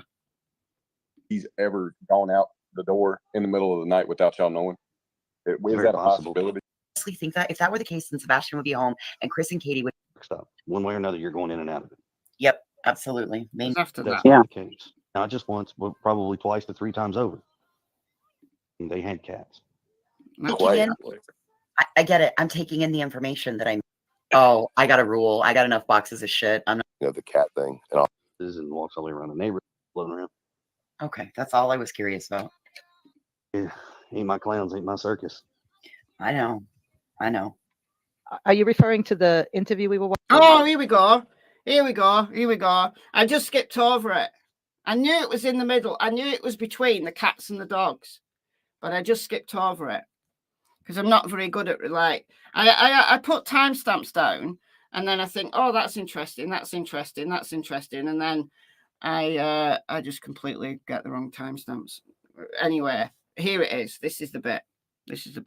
So for all of those who were interested in the salaciousness that Chris threatened people, Chris threatened YouTubers, here it is.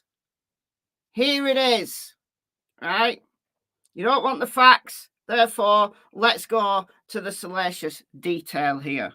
Okay, that's all I was curious about. In fact, we're actually keeping our eye on the cat now, helping our neighbors.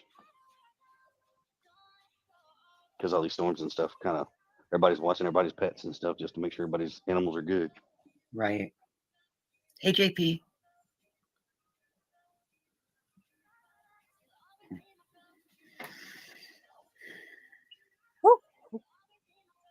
I was listening earlier. I heard y'all talking about some other folks.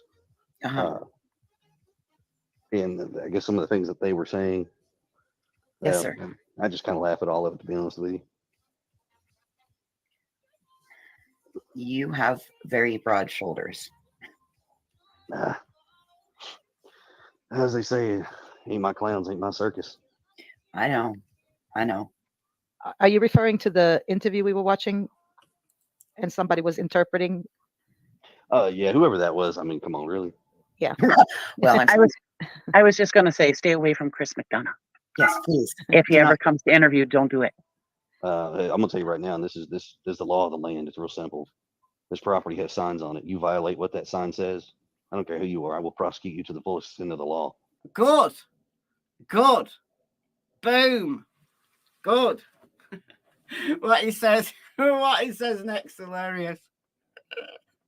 I can see the headlines now.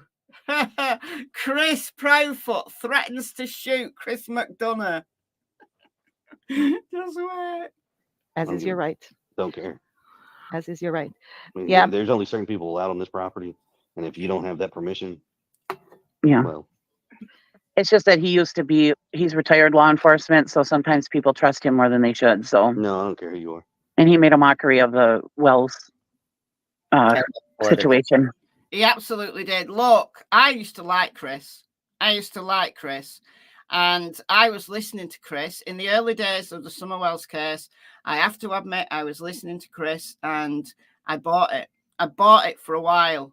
I bought it. And then I just got sick of it. It was, oh, Don Wells is going to be arrested. Oh, Utah. Oh, the stepsisters. Oh, this, oh, that. And it was just a complete and total annihilation. That said, Chris has been very good in the Michael Vaughan case. He's not done that in the Michael Vaughan case. He's been very helpful behind the scenes. He's not done it for clicks and views. Michael's case, he's worked via the Cold Case Foundation. He's worked behind the scenes. And it's such a shame that Chris falls into this, salacious bracket when certain cases are concerned. They played a little bit at the beginning of this live here.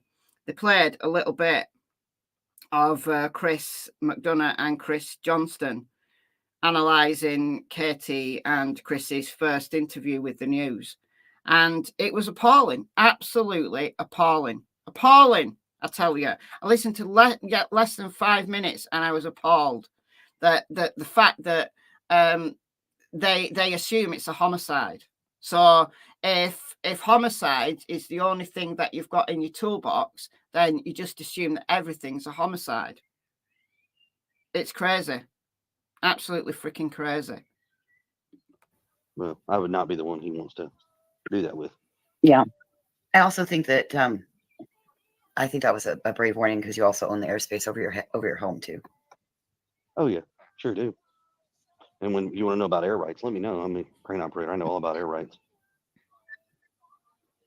Oh, so you might you know have a certain footage above your house that is your space, and nobody's supposed to interfere in that space.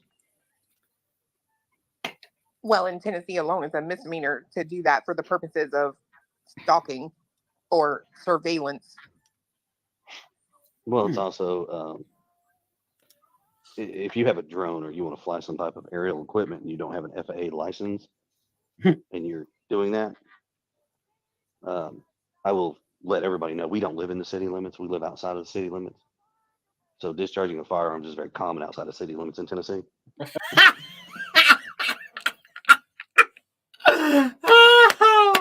Bravo! Bravo! Nice one. Nice one. Good on you, Chris. Good on you, Chris.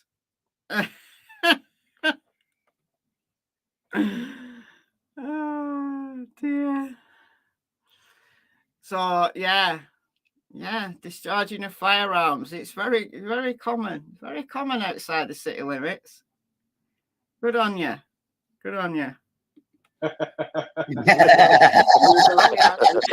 Yeah. 12 gauge will solve that problem.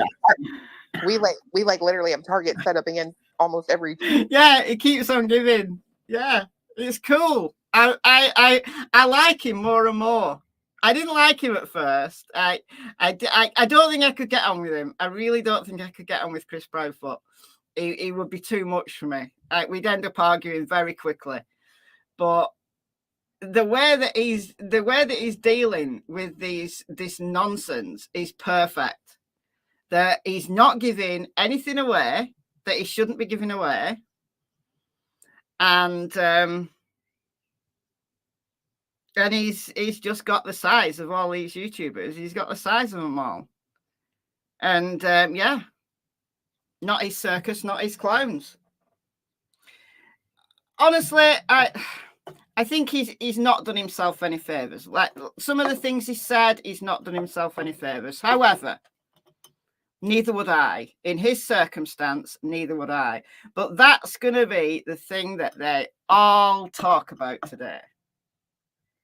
So if you don't want the facts, let's listen to the salaciousness. Chris Proudfoot threatened to discharge his firearm at YouTubers if they come flying their drones or they step on his property. He is very protective, yeah. He is very protective.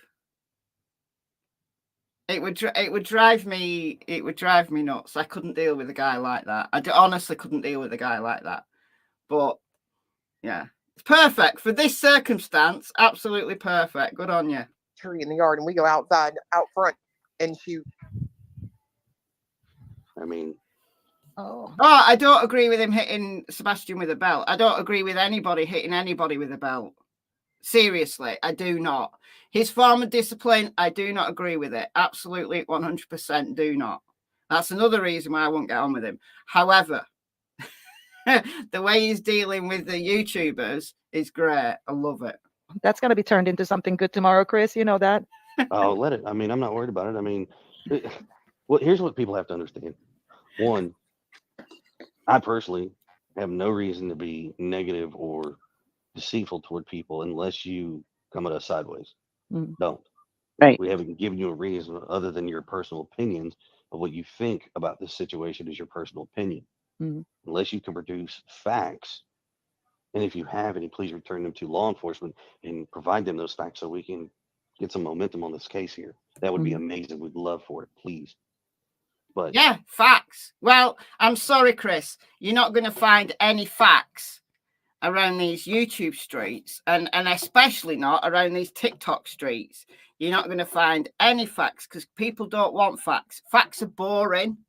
Facts don't retain people's attention because, you know, I don't know. If you have an opinion, just keep that to yourself. That's probably best for those who are best kept. Yeah. And I have to say, I apologize on behalf of that team over there who did that video. And they, you know, when they call it a homicide, because that cannot be easy for either you or Katie to listen to. Well, So- here's what I would let them know. If you're calling this case a homicide and you're wanting to call me or my wife a murderer, you should probably think very close and careful about the words coming out of your mouth, because that could very easily lead to a slander and defamation case. And there is nothing in this world that is erased permanently from digital footprint. Just saying. Just saying. Just saying. That's even better. That's even better than saying, you know, outside the city limits, you often hear the discharge of firearms in Tennessee. That is a realistic threat. That the way some people are characterizing Chris and Katie as murderers, just be careful. Just be careful. You know, pick your battles. Pick your battles, because Chris ain't playing. And I agree with him. I could not deal with the numpties. I could not deal with it. If I was in his position, I could not deal with it. But I just, no. Anyway, I'm not going to play any more of the dog stuff because I've said it all before. It was very, very interesting, but people don't think that that's a fact. So I'm going to put the link to Queen Bee's channel once again in the description box. I'm also going to put the link to this press conference.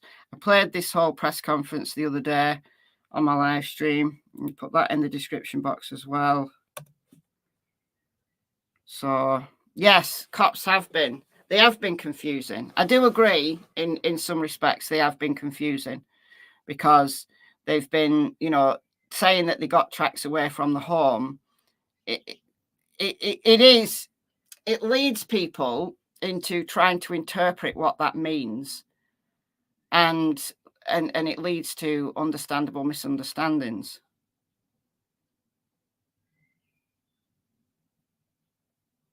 But they did get tracks.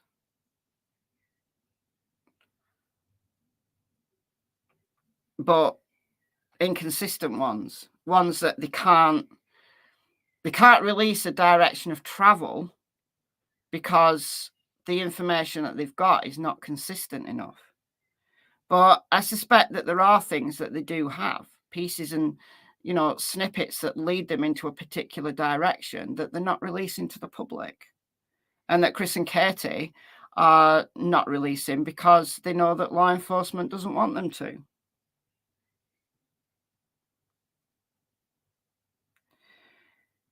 They also said in a statement that there was no tracks of Sebastian, and that post was made after the press conference.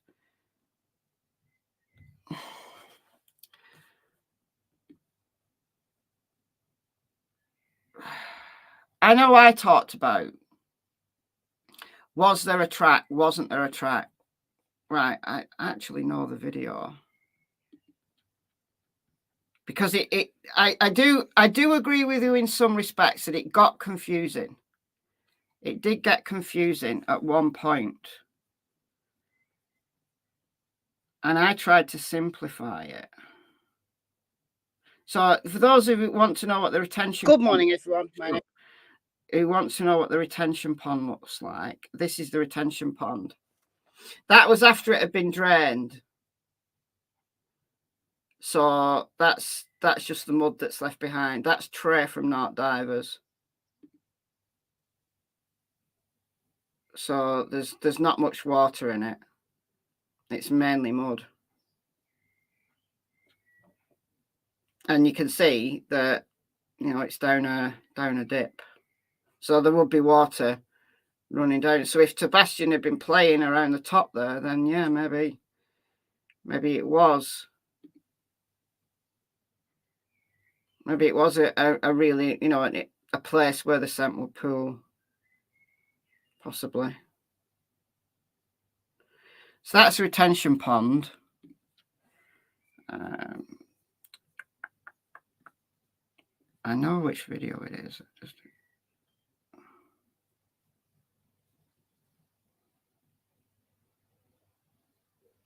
All right. Good morning, everyone. Shut up.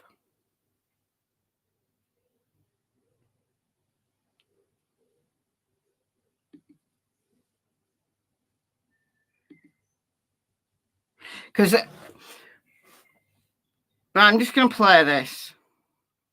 I'm just going to play this video. Okay, let's address the dog track and the footprints at the construction site first. Now, we heard initially from the cops and Seth that there was a dog track at the construction site. And then when people have gone through the dispatch archives for Sumner County, there was a lot of chatter between first responders on the morning of the 26th of February, immediately after Sebastian was reported missing. The 911 call came in at 6:33. They got on the ground within 10 minutes. First responders were out there searching the immediate vicinity. So it was a very quick response. And Max was the first dog on the scene, at least that's highlighted in the dispatch chatter. Don't know what breed of dog Max is. Don't know what his specialism is. So we now know this was early. This was early days. When was this? April the 1st. So we now know Max is a German Shepherd. We know that his specialism is narcotics and live scent tracking. That's what we know his specialism is. But here's what I think happened. Max got a scent, right? And if Max was just sent out to find any human scent, he found one. And he found one that went around the retaining pond, and you also hear them talking about him tracking back towards beach. Let's play that dispatch audio. I got this from True Crime with Eve, and I'll leave a link to this on her channel in the description box. Next big track back up, going into the construction site over here, back towards beach. That's one behind you. It's awful muddy. Do you see any footprints, anything? You shouldn't have any shoes on. Negative, this is all dry, hard packed. I do have some footprints over here. See, so it's not Max that found the footprints. It was the cop that found the footprints. Max wasn't interested in the footprints.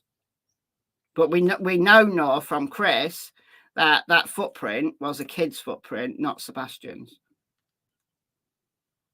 Right there where you're standing? Yeah, leading right over here to the retaining pond.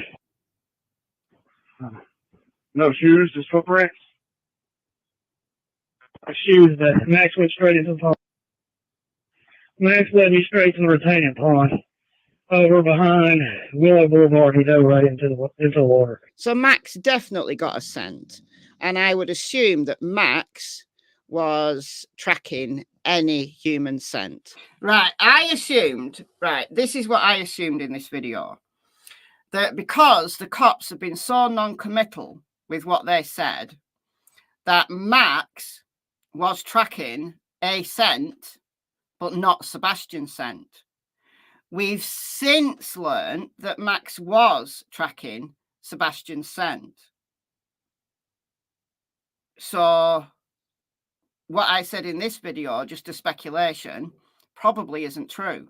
That he was actually tracking Sebastian's scent. So, I don't know. It is difficult. What's this here? Oh, yeah, I remember. I went through all the dogs. I went through all the dogs.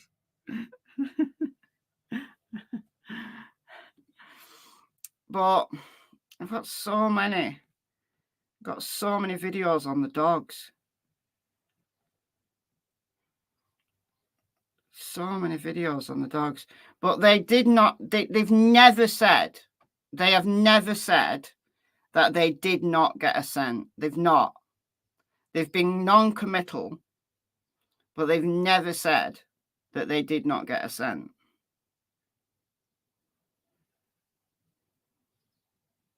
If they did, then give me the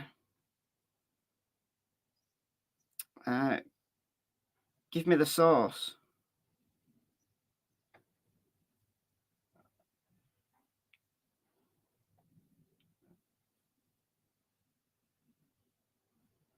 I'm just having a look to see.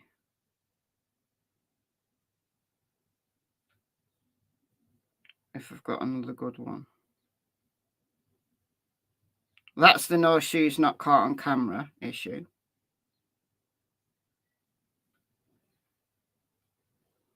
There's also that one about cameras. Also about the temperature that it was. Look, I just feel that I'm going over and over and over and over the same things. Over and over the same things. And I don't appear to be getting anywhere. I just don't.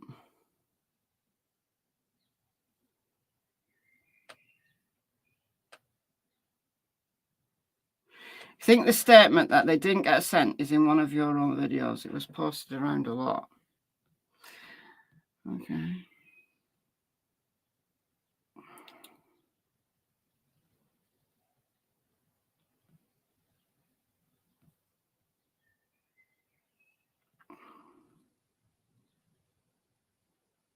That's footprints at the pond. Right, about Sebastian. Hold on, I'll have a look, see if there's any references.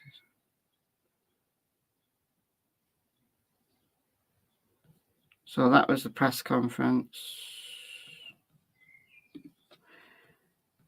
I do remember.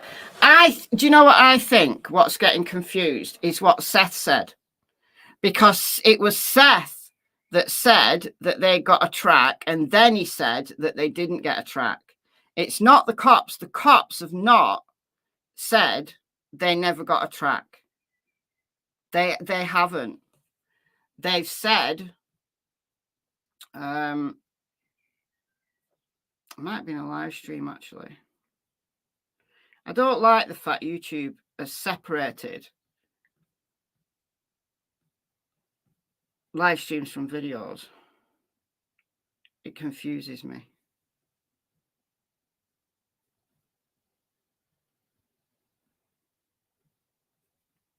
All right, so when's this?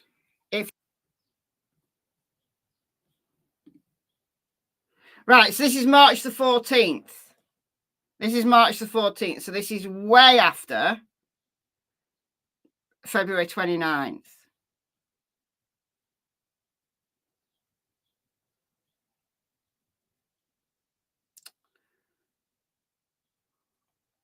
So I've got a piece of news here.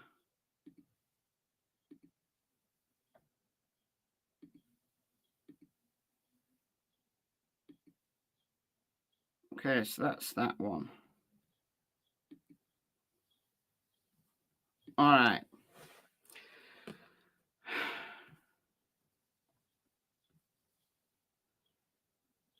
So this is from March the 11th, and then updated March the 12th. I talked about this on March the 14th. So for the first time since his son disappeared 2 weeks ago, Sebastian Rogers' father is giving News Channel 5 an exclusive on-camera interview. Despite hours-long searches on the ground in the air and looking through security footage, the 15-year-old is still missing. That's why the community gathered in Hendersonville for a prayer vigil. Hoping he's still alive. That's my main hope right now. That he's not deceased. I pray he's alive. Okay. Sebastian disappeared barefoot and with a flashlight from his mother and stepfather's home in Hendersonville. Either late. That's wrong. That's February 26th. Not March the 3rd. Honestly. Nick Barris.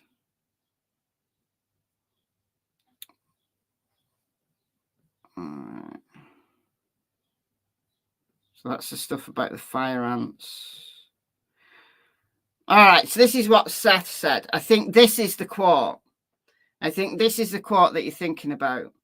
With the information that I've gotten from Sumner County and TBI and the fact that dogs aren't 100%, they're not picking up his scent, he said. One dog tracked him to a construction area over there and just disappeared, and it's confusing. There are missing pieces to the puzzle, and I'm having difficulty solving this. So it was a quote from Seth, not from law enforcement. Law enforcement have not said that they didn't get a scent. I'm sure of it. Let's look at the last press conference. That was the last press conference, wasn't it? The TBI one. And complete. We don't want this to damage the investigation. So we would just caution anyone who is following the case to, and some of the social media resulted in, we have had so far, as of this morning, 314, which is tips. What's get weather, but now that the weather has turned anything that we have or led somebody from law enforcement unturned, that there's no stone left unturned, that we want people to make sure that we are looking make it don't about Sebastian, about like to go. Any maybe what he was really good about keeping his names. And thank you, Deputy said. We also want to thank the community, whatever they can do. So the weather is rolling in. We've got time for some questions. So all right, well, listen to the questions. The volume is terrible on this. There is no evidence to support foul play. No evidence to support foul play. When was this? This was the last press conference on April the 2nd. This is the last time they got together for a presser. Now, Eric Craddock has been talking to Nick Barris from News Channel 5. He does pass information to Nick Barris, but they've never done a press conference since this time. As involved in the disappearance of Sebastian. But at this point, you don't rule it out. We're not ruling anything out. So 5 weeks, and you guys covered so much ground, searching, going back, researching, checked out every case of a possible sighting, nothing confirmed, not a trace of Sebastian anywhere, nothing found. No footprints, no video, nothing. Nothing that has taken us to locate Sebastian. And are there any working theories? We come up with theories almost daily and try and investigate and make sure that we're doing everything we can to find Sebastian. Share any of those? No, sir. 2 questions, if I may. Have you ruled out Sebastian's mom and stepdad's involvement in this case? And as a follow-up, have you cleared their alibi? I think the TBI said it best. They've been nothing but cooperative with law enforcement since day one of this investigation. There is no evidence to support foul play on the part of Sebastian's parents. There is no evidence to support foul play on the part of Sebastian's parents. No qualifier, nothing. No evidence to support foul play on the part of Sebastian's parents. It's Seth, not law enforcement, that have confused this matter. Seth said there was a track. Then he said there wasn't a track. It's not law enforcement. They've been non-committal because there's things that they can't say.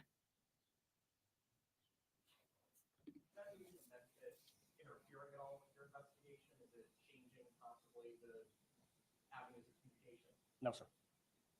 You mentioned in your last recent evidence, we heard some rumors that there seemed to have some validity, that there were glasses found within the past few days. Can you confirm that? There were some glasses found in the past few days. Or have you been able to identify that they were Sebastian? We are still investigating. So the glasses, they confirmed that they weren't Sebastian's.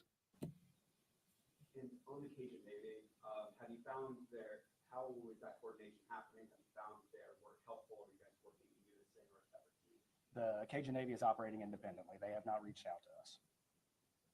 Have you found their investigation or their work helpful, or has it been one of the distractions that have been? One of the things that I really appreciate they've done is print flyers and keep Sebastian's face out there. It's my hope that one day somebody sees something and calls in and this case breaks wide open and we find Sebastian. They've claimed they've received threats. To your knowledge, have they filed any police reports or reports to the Sheriff's Department documenting any of these alleged threats? No, sir. Are we able to learn anything about what those threats are? They would have to call the police and report them. Where's the search go from here? It's been 5 weeks, there's been no signs. Do you believe he's still alive? And what are you guys going to continue working on? My hope and prayer is that Sebastian is still alive, yes. We're going to continue to work on this investigation and follow up every tip and lead that comes in. Some of this may revert back to us going over some things that we've already done for the 6th, 7th, or 8th time. A fresh set of eyes never hurt anything. We're going to continue to work to find Sebastian. Has the story been changing at all? Have you been talking with people, interviewing them for a second time possibly? There is no evidence to support foul play. Once again, no evidence to support foul play. We have tips called in daily. Any of those tips seem legitimate enough to expand law enforcement resources? Regardless of their legitimacy, we're going to follow up on them. Will there be any other agencies pulled in to help in the search efforts for this case? I'm certain there will be. You met with the biological father and mother this past week. Is that at their request, your request? Is that just re-interviewing them again? That was at the request of law enforcement. It's not uncommon to talk to the family in investigations like this. I've got time for one more question. Just overall, how has this investigation impacted the morale at your department, especially with all the scrutiny coming on? Let me put it to you like this. If my kid was missing, this is the team I'd want on it. So, didn't mention the dogs at all in that press conference. Let's look at the TBI facts that I showed the other day. See if there's dogs mentioned here. Blah, blah, blah, blah, blah.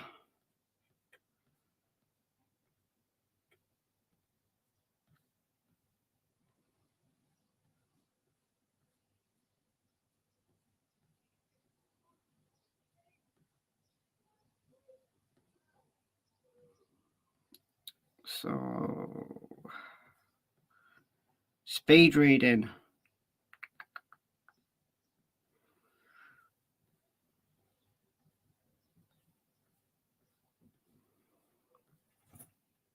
So 2,000 miles. Many of these areas initially searched again, searched neighborhoods, surrounding neighborhoods. Blah, blah, blah. Bloodhounds and handlers have searched the same areas. There have been aerial searches with helicopters. Sebastian's residence yard, blah, blah, blah. So that's the tech.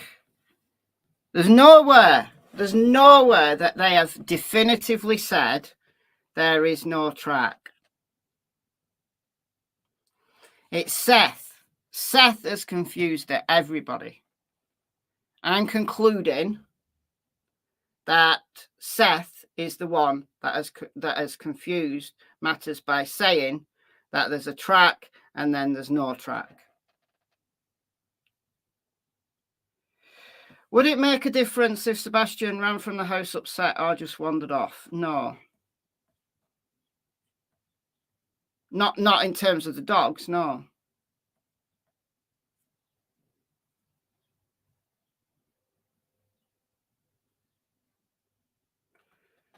It's Nick Barris' interview with EMA where they talk about canines, but CP told me that info is not correct. CP says 4 canines, 50%. Yeah, that's exactly what Chris has said. So the interview with Nick Barris. This one. Search for Sebastian Rogers, but with few updates from authorities in recent weeks, some have wondered, is enough being done? We're doing everything we can do. Every time a tip comes in, we follow up on it. Eric Craddock is chief deputy with the Sumner County Sheriff's Office and heads up the investigation. He sat down for an exclusive one-on-one to talk about what they do when there are few new leads. I think in the absence of information, what we'll continue to do is go back over everything we've already done once. Put a fresh set of eyes on it. To that end, Craddock says searchers recently found a pair of glasses, which they are checking to see if they belong to Sebastian. He says the parents continue to fully cooperate. Any evidence of foul play? We have not cleared anyone, but we have absolutely no evidence to support foul play. I asked about exclusive home security video obtained from the neighborhood the night Sebastian disappeared. You can see 2 suspicious light sources, which we've circled here in an area behind the teen's home. Right, this wasn't true. This was a garbage truck. We talked about this a lot. Since we first aired the video last month, authorities have said no evidentiary value. It is of no evidentiary value. Can you tell me what those lights are? No. Why? Because the investigation remains ongoing. And so it could play a role down the road depending on developments? We don't know what we don't know. So yes, it could play a role. So many are, of course, closely following this case. How difficult has it been, all the noise on social media? Oh, the rumor mill on social media has done nothing to advance this case. Craddock says investigators continue to work the case daily and deal not with feelings, but facts and evidence. There's no stone. It's the interview with the guy with the grey mustache. They have the psalm up. So, Ken Widener. All right.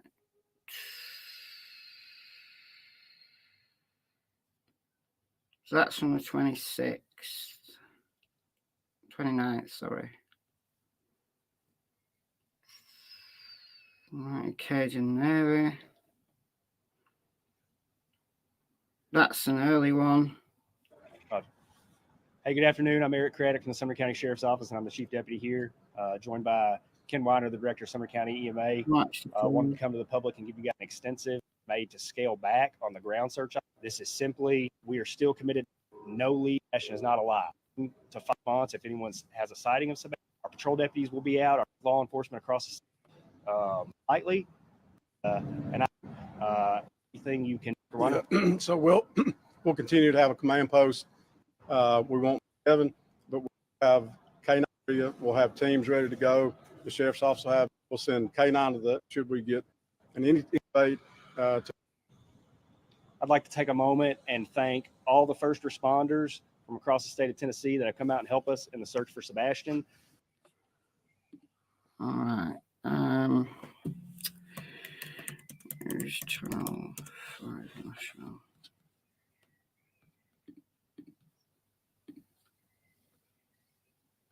Do they have a section on Sebastian?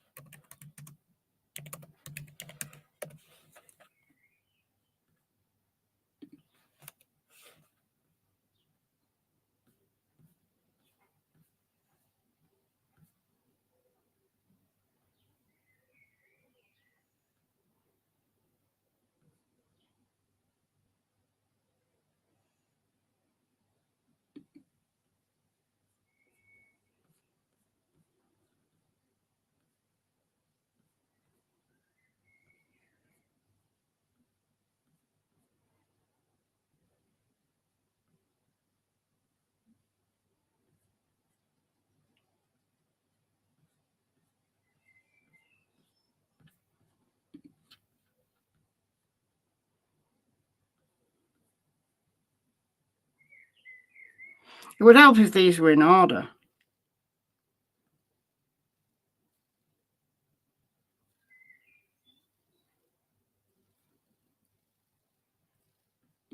I do know which interview it was, but I can't think when it was.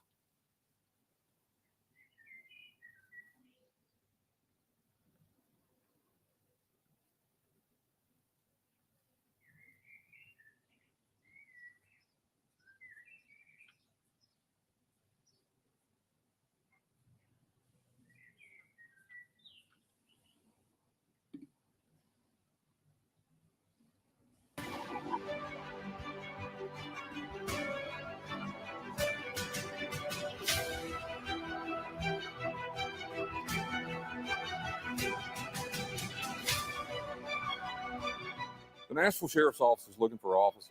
If you're ready to make a difference and join an organization that cares about you, come join our family.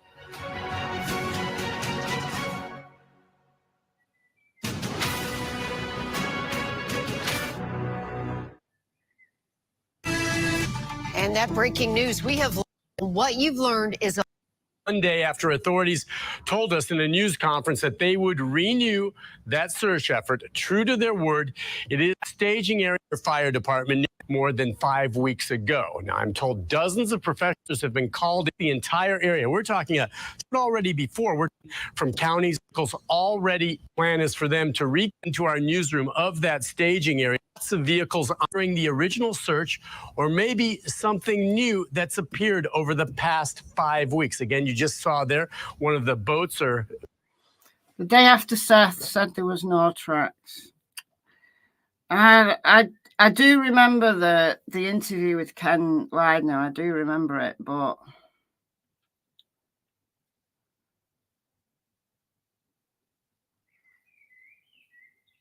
was it as far back as March?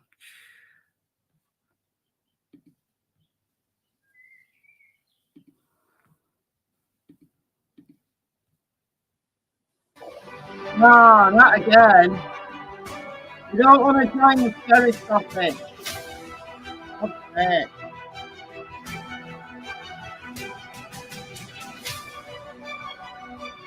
The Nashville Sheriff's Office is looking for officers. If you're ready to make a difference and join an organization that cares about you, come join our family.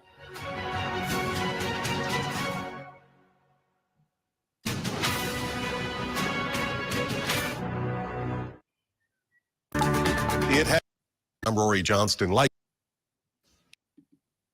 Seth Rogers reflects on his search has gone from hours to days to now almost a month. How are you holding up? I didn't even realize it had been a month yet till about me. It's just after law enforcement Scale is now helping with the search effort for the 15-year-old boy with autism, who authorities say wandered away from his Hendersonville home. There's been to some people watching now without a play involved. still negativity, excuses. We got to talk to him. And let's just be clear, his disappearance. I don't.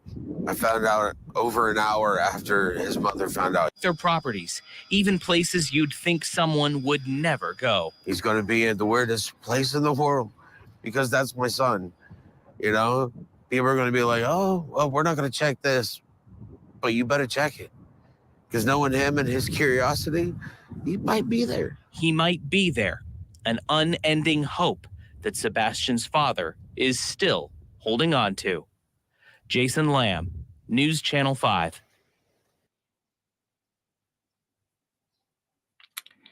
I don't know. Someone's going to have to actually send me. Let's try this one. Wednesday morning. It's from authorities for foul play. Okay. By any of them.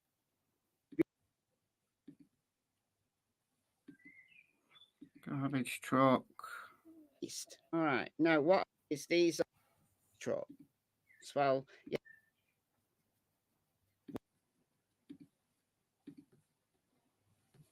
You will also. Don't know. Somebody's going to have to send me the link because I can't find it.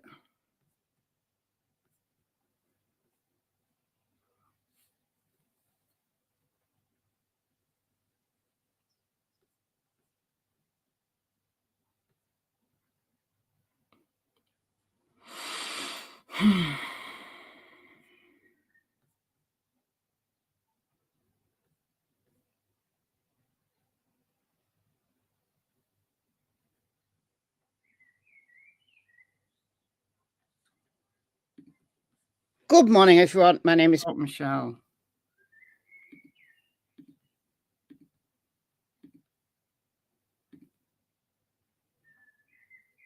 Cajun Navy. Oh, the dog that led down.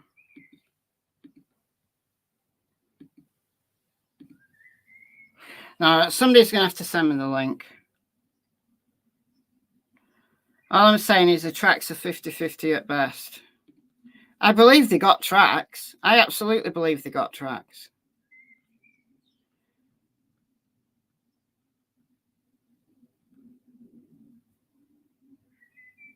And by tracks, I don't mean like footprints. I mean,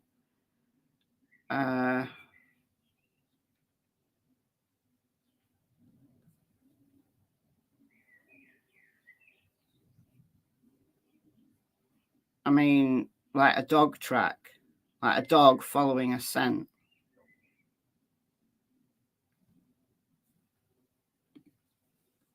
Right, about.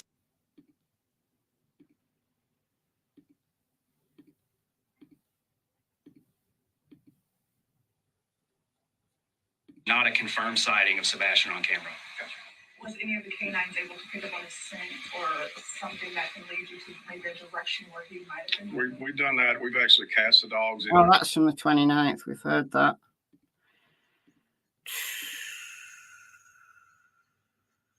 That's the divorce papers.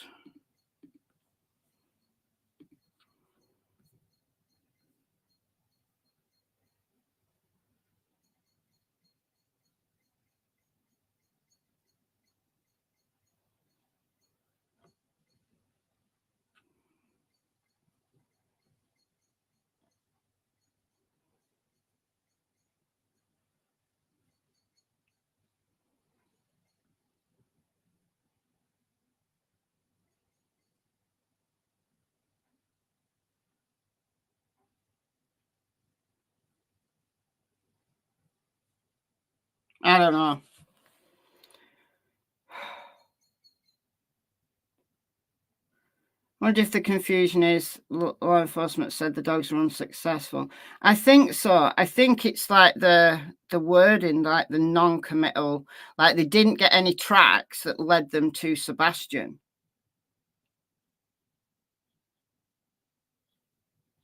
That's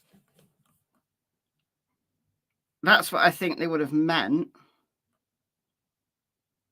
Are there any empty standing houses that they checked or could still check? They've checked all the the construction site where there's like building going on. They've checked all that.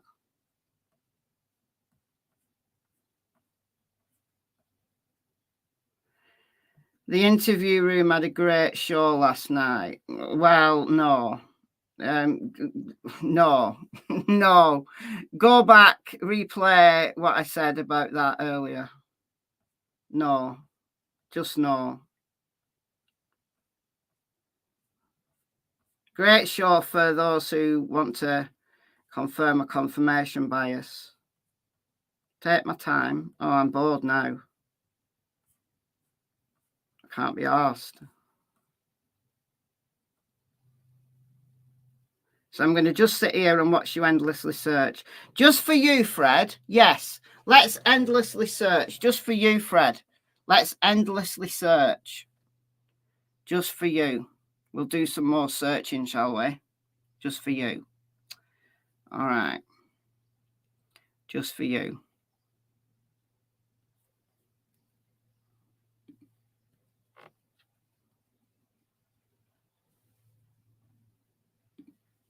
Fred. Can I go down?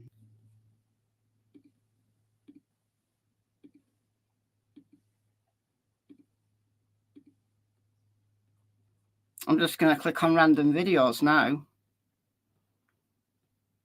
I'm going to click on videos that are not even fine now.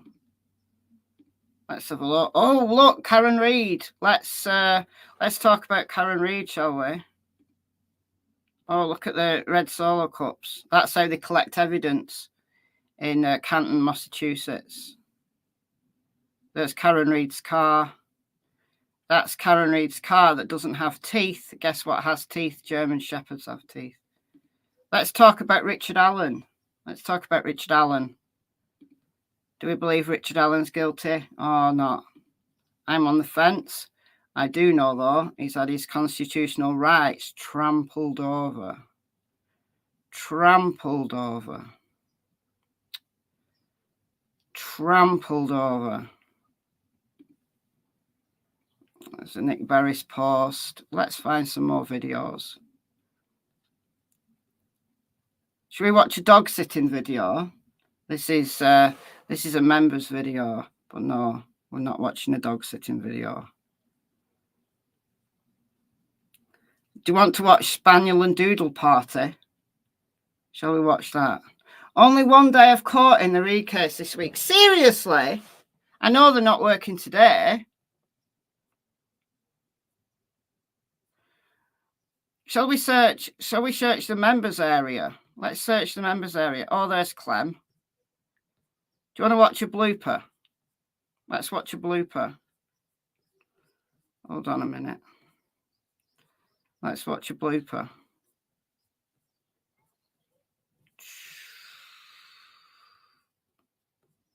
Here's a blooper. Let's do a blooper. Here's a blooper.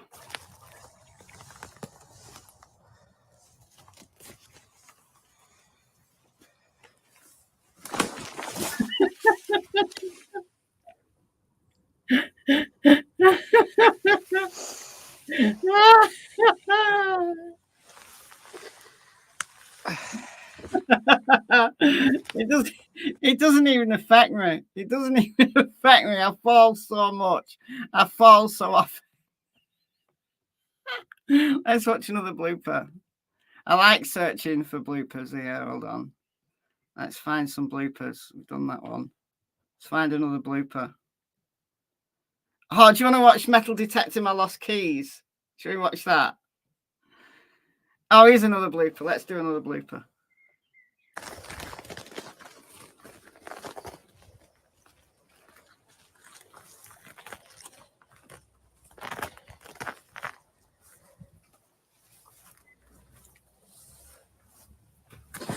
It's the same hole.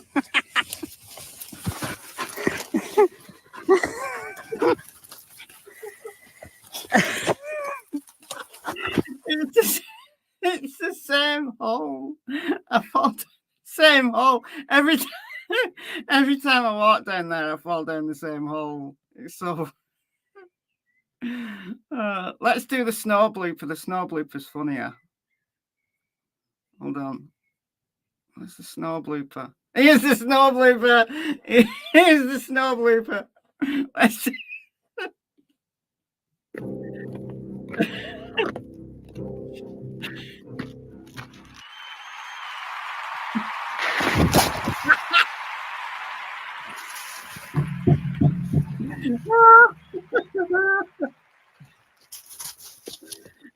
Well, that was great. That was fab, that. That's why I don't like snow. That is why I really don't like snow. Tilly's just like, she just turns around like, what you do? When it turns to ice. That's what happens. Yeah, I'm fine. I'm an ex-martial artist. One of the first things you learn when you do martial arts is how to fall. When you get knocked down and you need to get up again, you've got to be able to fall without getting hurt. So it served me well. Now that I'm old and I can't do martial arts anymore, some of the skills. It would have been even funnier if at that point I'd tripped and gone into that pond. That would have been even funnier. But I didn't. I don't know. I don't know if I've got any more funny bloopers. Probably do.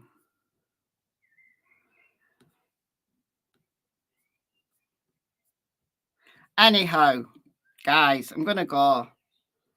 I'm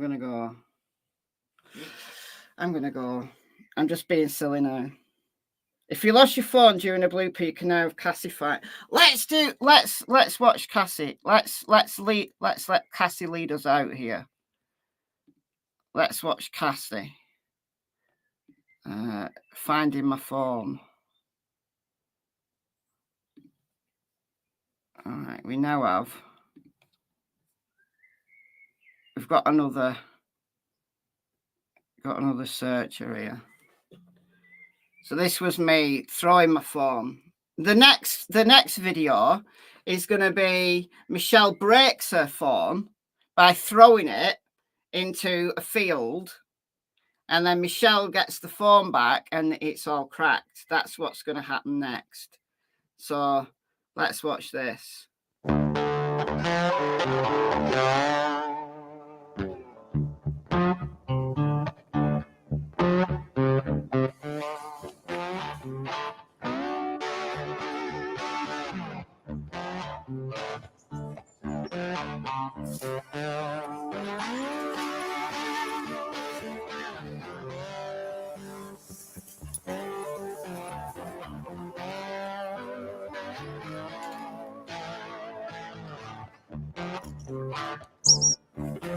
Find the phone. Where is it? Find the phone. I know I've got it in my hand, but I'm not the phone. Find the phone. Find the phone. Find the phone.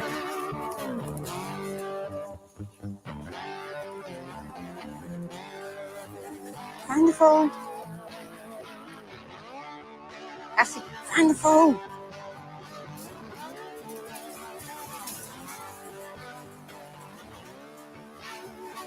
Good girl. Good girl. Good girl. Well done. Good girl. Oh, Cassie's come. Cassie's come. She's heard her name. Good girl. That's the phone. Good girl.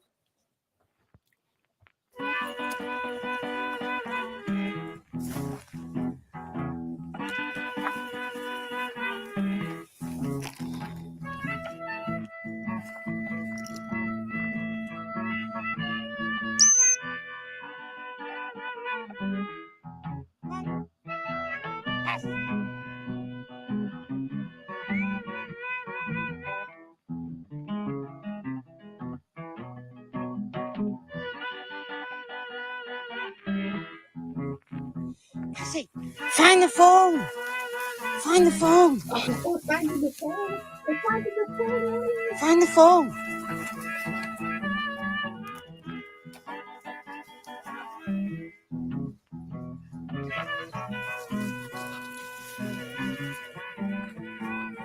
Find the phone.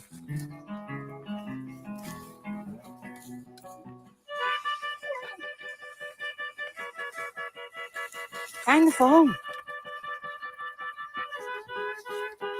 Where is it? Find the phone. Find the phone. Find the phone. Where is it? Find the phone. Find the phone. Where is it? Good girl. There we go. She was like, oh, it's there. Just, it's there. Find it yourself. All right, guys, I'm definitely going to go. I got a super chat before. Thank you so much, Suzanne. Thank you so much for the £5. Thank you, thank you. Thank you, thank you. But there's, when I do my members live, I'm going to show you some Beagle Brigade videos. And I definitely think that Tilly could become a member of the Beagle Brigade because they're searching airports looking for contraband food. That would be definitely Tilly's dream job. So, definitely. Anyhow, right, thank you, guys. I know we got off track at some point. I don't even know when we got off track. But if anybody can find the link to the cops saying there was absolutely no dog track whatsoever, there was not any, then I'm all ears. Yeah. They're finding, and they're using beagles. Now, beagles are greedy. Beagles are so greedy. So they're using contraband sausages and stuff. Yeah. That's every dog's dream job. All right, guys, I'm going to go. So thank you so much for joining me. Thanks, as always, to the mods. Thank you to those who donated. Welcome to the new members. And you got just a sneak peek there of some of the stuff that's in the members area. Anyway, enjoy the rest of your day, and I shall see you soon. Bye, folks.